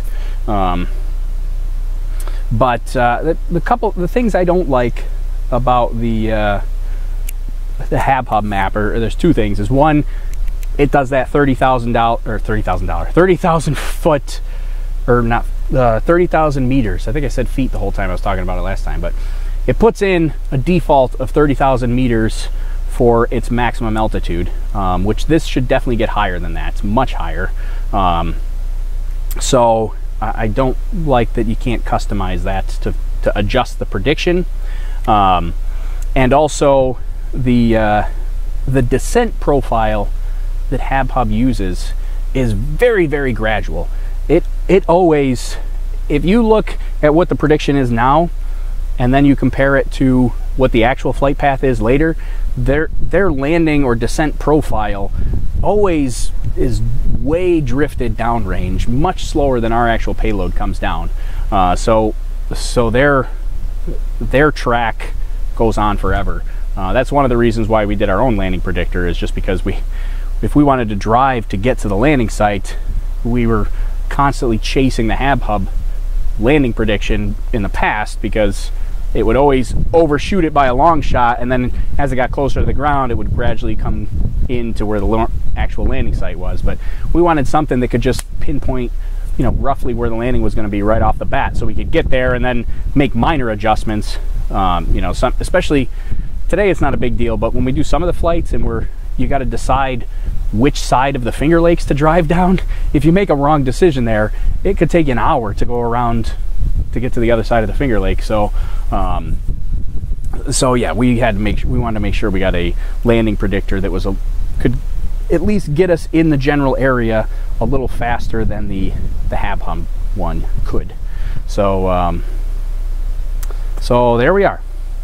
Let's see. Gregory says Miko firing retro burn. Yeah, we've got the retro thrusters firing, and this guy is made a complete 180 and is now backtracking right back towards us. So it made that 180 a little bit further to the west than expected. So if you look here, I'm going to switch over to the prediction map, but look at where that 180 is, just north of Seneca Lake there, maybe on the western edge of Seneca Lake. If I look at the prediction, that about face, that 180 turn was supposed to be to the east of Seneca Lake there. So it made that turnaround a little bit further to the west than the prediction was, which could bring that landing to the west as well. So yeah, that'll be interesting to see what happens there. Jason says he's watching Flight Radar 24 to see what aircraft are near the Space Lobster. So yeah, hopefully they're keeping the aircraft away. I mean, at this point, Space Lobster is up high enough where he's not going to create an issue for aircraft, because they're not going to fly. Your general commercial aircraft is not flying at the altitude that the Space Lobster is at right now. So that's one of the nice things about the high altitude ballooning, is you pretty much pass through the air corridors pretty quickly. You don't stick around for very long there. So I'm waiting for, I don't know why that dashboard's not loading. It's taking forever to load everything today. I don't know why that is. Hopefully that loads up in a second and we'll get, yeah, I can barely read what that altitude says. I think it says 70,000 feet on the little, there it goes. There's our dashboard now. 71,000 feet. So yeah, we're well above where aircraft would be. But it is interesting to see that. And on some days they do better than others, but you can see aircraft divert around where our balloon would be. Because if you're watching during the launch operations, we contact the FAA just prior to launch. They actually, most of the time it seems like they're trying to find our information and looking around, but actually this time when I called, the guy was like, yep, I got the map open, we're already here tracking it. And I was like, oh, awesome. So yeah, the air traffic controllers, at least at Cleveland Center, they were actively tracking this map, the exact same map that we're looking at right now. They're actively tracking the balloon and watching it to keep an eye on it so that they know where it is and where they can and cannot send aircraft. So yeah, I got a giant horsefly. It looks like it's like the size of a donkey.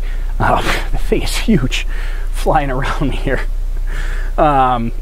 He's bothering me. But anyways, yeah, we got probably at least 45 minutes until balloon burst, I would say. 40 to 45 minutes, somewhere in there. So we still got some time. We're still ascending. Everybody's sending over #donkeyfly. Yeah, I mean, the thing is huge. You should see the size of this. I wish I could show it on camera, but obviously he doesn't want to stick around. But yeah, that thing was huge, and those things bite. I don't like that. I don't know if you guys have those huge horse flies where you are, but they bite and it hurts. I don't like those. Anyways, all right, where's my water? It's getting real hot now. I was undercover. Now I'm kind of standing in direct sunlight here. Hopefully, I'm thinking that Space Lobster is going to get some pretty awesome images for today, because I don't know, it got a little bit hazy looking, but it's for the most part pretty clear skies. There's some haze in the sky, but it's pretty much blue skies out here. Yeah, there's not too much in the way of clouds, so I'm thinking today is going to be a good day for imagery and videos, which is awesome for the Space Lobster. Sometimes you get you look at the weather prediction, it says like partly cloudy, and you get out here for launch and you're like, partly cloudy? It's like 99% cloudy. So yeah, today they were calling for partly cloudy, but you never know exactly what that's going to mean. But looks like it's going to be a good day for imagery today. And then yeah, it's too bad. I know there's people that have done this before. I have not done this. I don't have the equipment to do this, but theoretically, oh, there goes our #donkeyfly. Theoretically, God, he just won't leave me alone. Get away from me.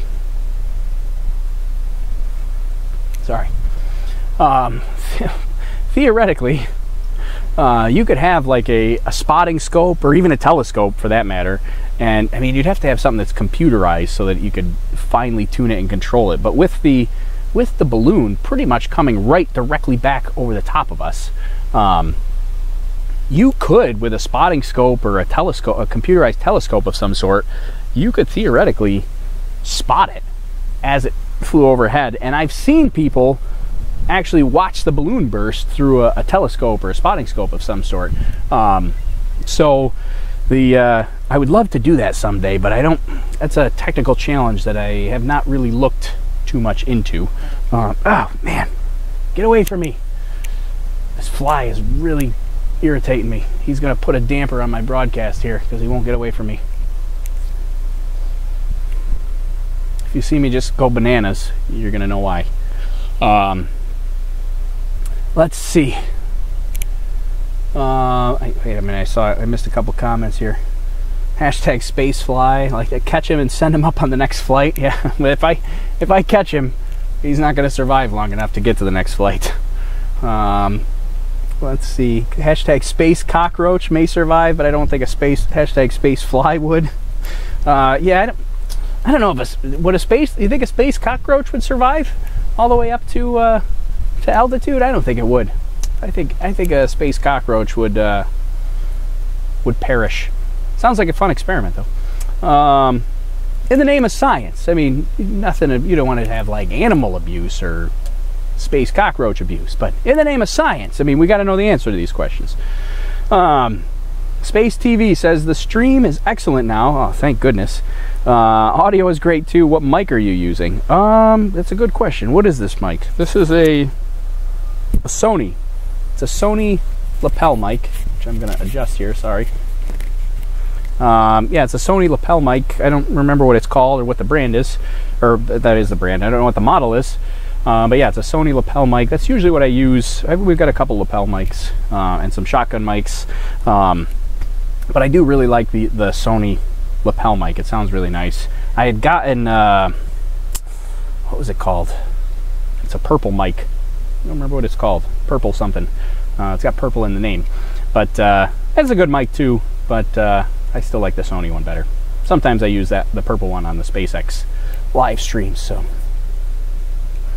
Alex Siggyville says a cockroach would survive for sure. You think so? I feel like we should, maybe next summer. That should be an experiment. We'll send up a space cockroach and see if it makes it. See how long it makes it. That'd be interesting. I don't know if that would survive. The donkey fly or space fly definitely would not survive. He's not going to survive to make it to the flight because he's really getting on my nerves. All right, so what are we at?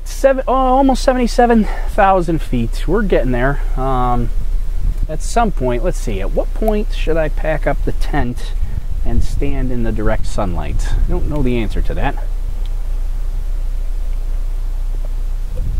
I don't want to pack up too early, but on the other hand, I don't want to be rushing because I want to try to get to wherever the landing is, and I'm gonna have to pack up in like under 5 minutes to get a move on it to go find a launch. I mean, it's not like it's gonna take me that long, but it's just trying to get everything situated in the car before I can pull away and get my bearings to figure out where I'm driving to.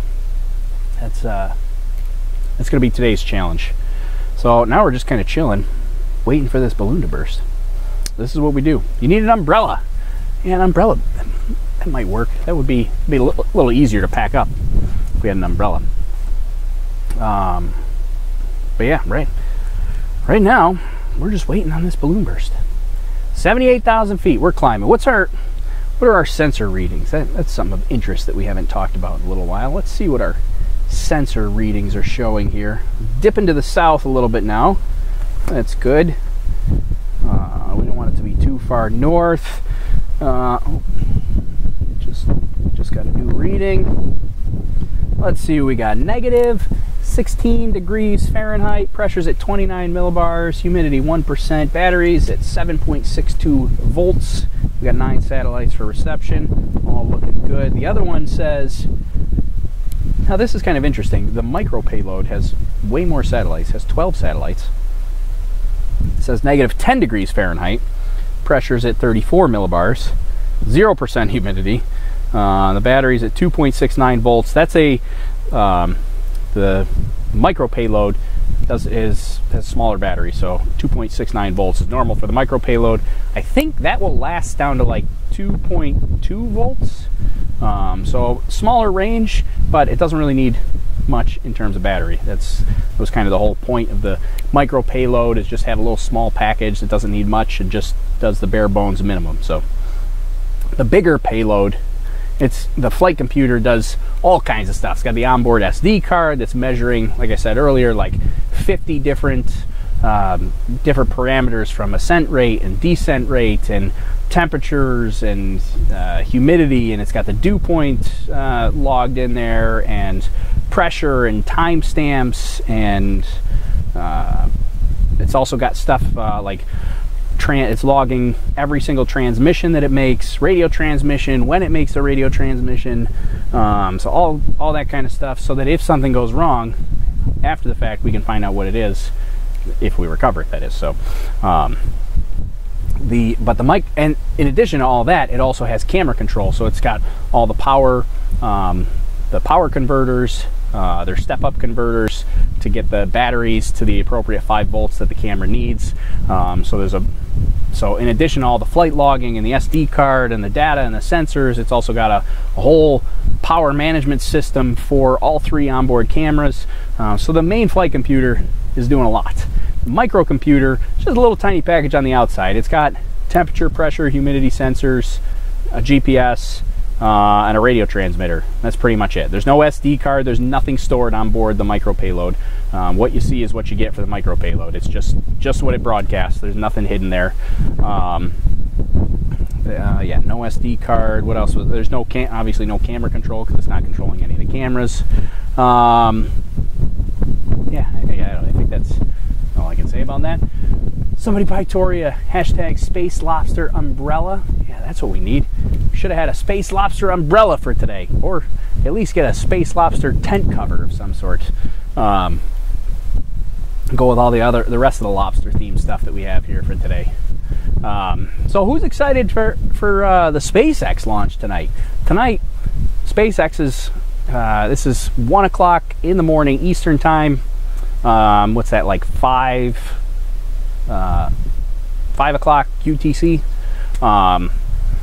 So if you're on the West Coast, it should be within your wheelhouse to check out the SpaceX broadcast with us later on tonight.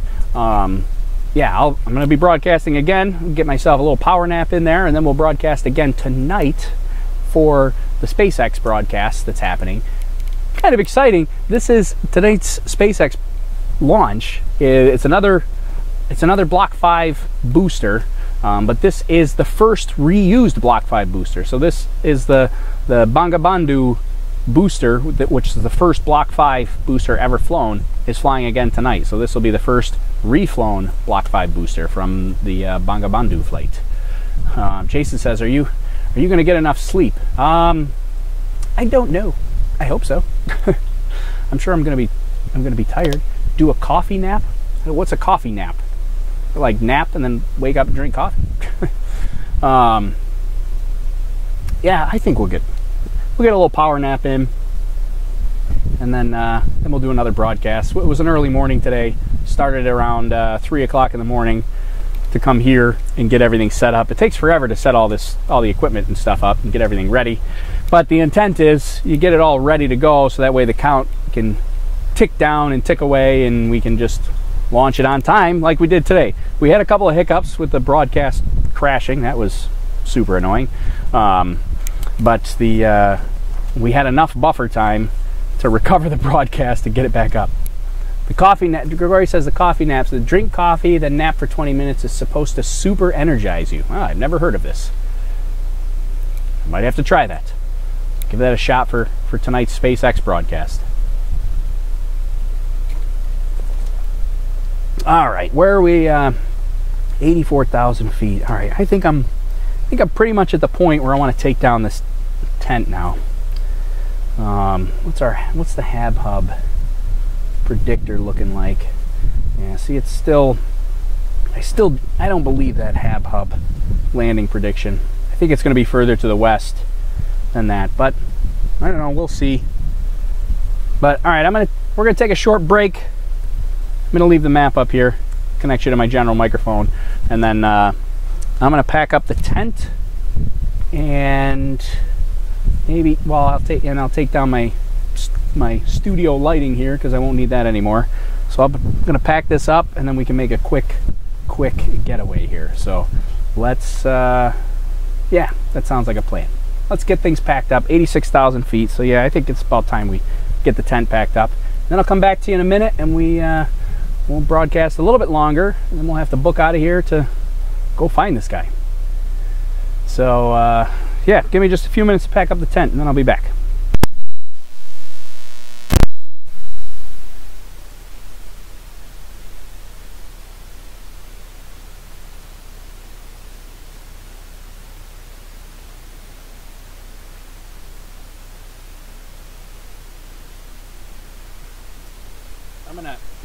You're gonna have audio, but I'm gonna kill the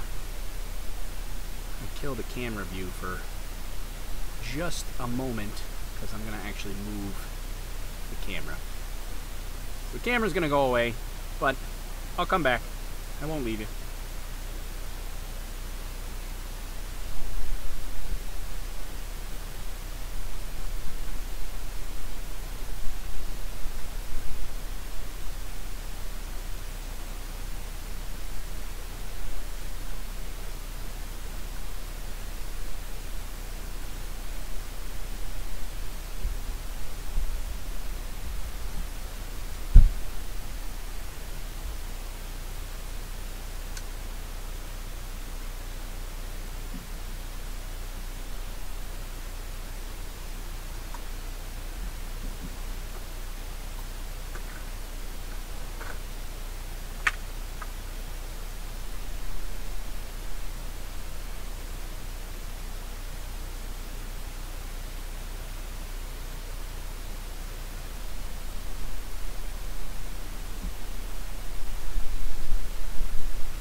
Sorry, you're probably all wondering what that sound is. Just blasted the microphone with the tent. Trying to do this somewhat gracefully here without disrupting the broadcast.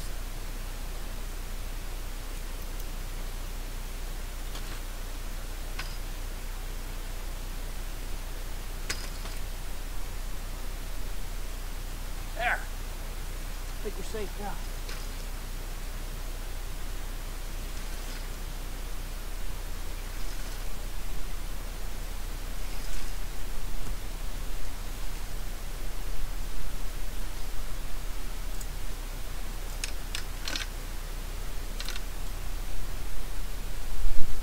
Get the camera back, see. Now I really can't see the screen. As if I couldn't see the screen before. Now I really can't see the screen. I may have to like spin the broadcast around here or something.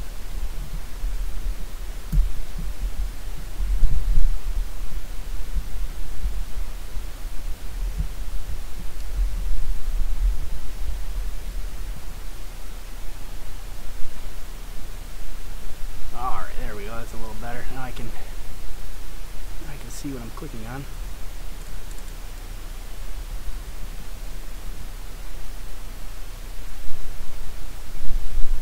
Alright, we're a little up close and personal now. Tent is gone, I still gotta pack it in the car. Just want to get the camera back on. 92,000 feet, so coming down to crunch time.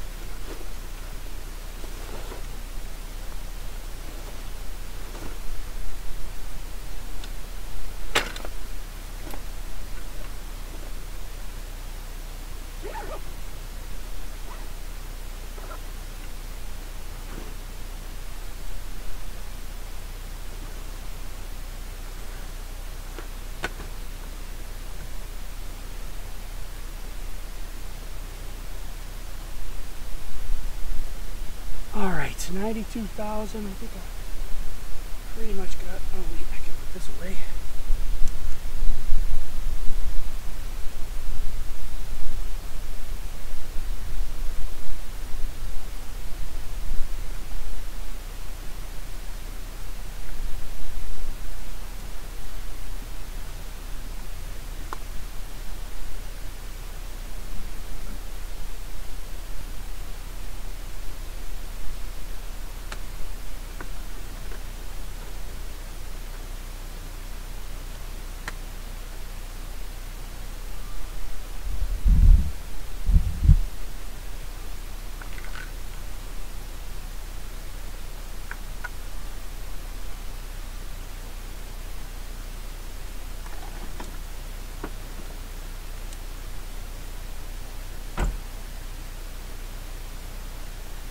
Alright, I think I've got it to the point where I got as much as I can pick up as possible. I don't think there's anything else I can pick up without ending the broadcast here. So, let's see. Did we burst? Yep. Tab hub seems to be doing a little bit of freaking out a little bit on the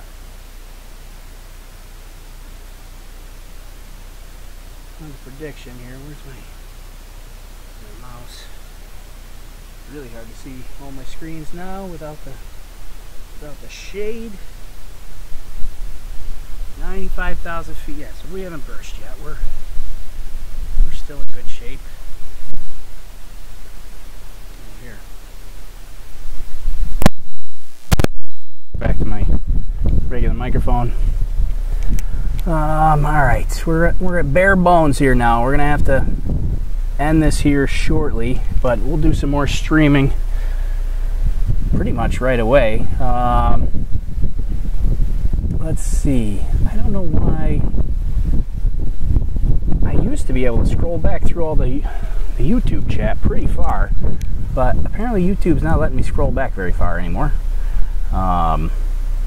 So if I missed your chat, I apologize. I don't know why it doesn't let me scroll really far back anymore. Let's see. I think someone tried to put a box full of cockroach inside a high radiation chamber once. Saw it on YouTube. That's pretty cool. I don't think I've ever seen that, but that'd be interesting to see. Only a few died. Oh man, that's kind of terrifying. Space lobster zooming through the sky at 117 miles per hour. Did we get a 117 mile per hour reading? I didn't see it, but that'd be a quick one. Let's see. Oh, Mythbusters did cockroaches outliving a nuclear blast. I feel like I did see that. It's a bird, it's a plane, it's hashtag space lobster. Yes, hopefully space lobster is still attached. That's really what we're hoping for at this point. So let's see. This is really hard to see my screen now. We're gonna call it quits pretty soon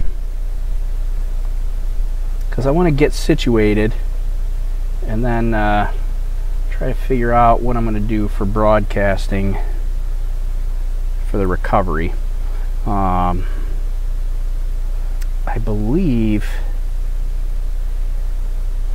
we're still doing okay here. Let's see, I don't need this anymore. Landing predictor still working. Let's see.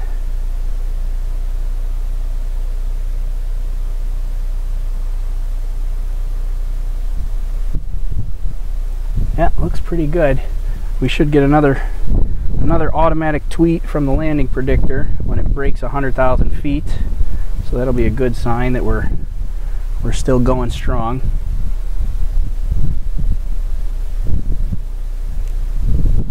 And then we're just waiting. Now it's the waiting game. When will it burst? Where will it land? What will be there when it lands? Is it going to be a nice open field? Nice open fields are nice. I like those. Those are the best for sure. There are a lot of fields in this area where we're landing, so hope you have better mobile bandwidth on the chase today and YouTube doesn't freak out like the last time. Yeah, for sure. Remember that one time I think I streamed for it was on the last flight actually. I was streaming live from the cornfield. And I streamed live for like 15 minutes. And that entire time I had 0 viewers. And I was like, oh, wow, I guess nobody cares about the recovery. Yeah, it turns out YouTube had crashed or something. And I talked for 15 minutes basically to myself because none of you all saw it. So, yeah, my plan is I'm going to try. I've been using this Restream service. And I am going to try to continue using the Restream service. Yeah,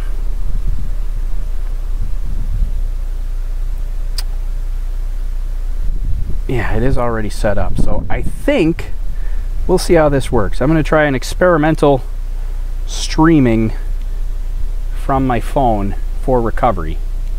Yeah, it looks like you picked a nice cool day for the chase. Yeah, not so much. Yeah, so my plan here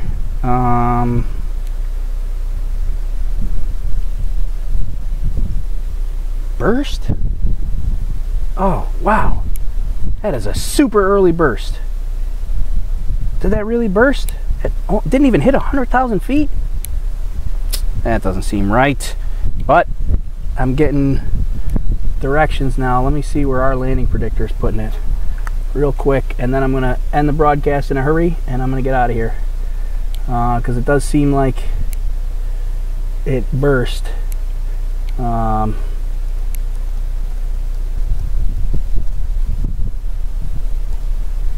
Did my landing predictor update? Ah, the landing predictor is not updating. Why didn't it update? Well, that's not good. All right, well, I guess we're gonna have to see how this goes on the road, because it definitely burst. It's coming down. Okay, that's it, everybody. I'm out of here. I'll try to stream on the recovery and do the best I can. No telling what kind of mobile bandwidth I have, but let me hit the outro, and I will talk to you guys soon. Cross your fingers. Hopefully the hashtag Space Lobster is still there. All right, see you in a bit.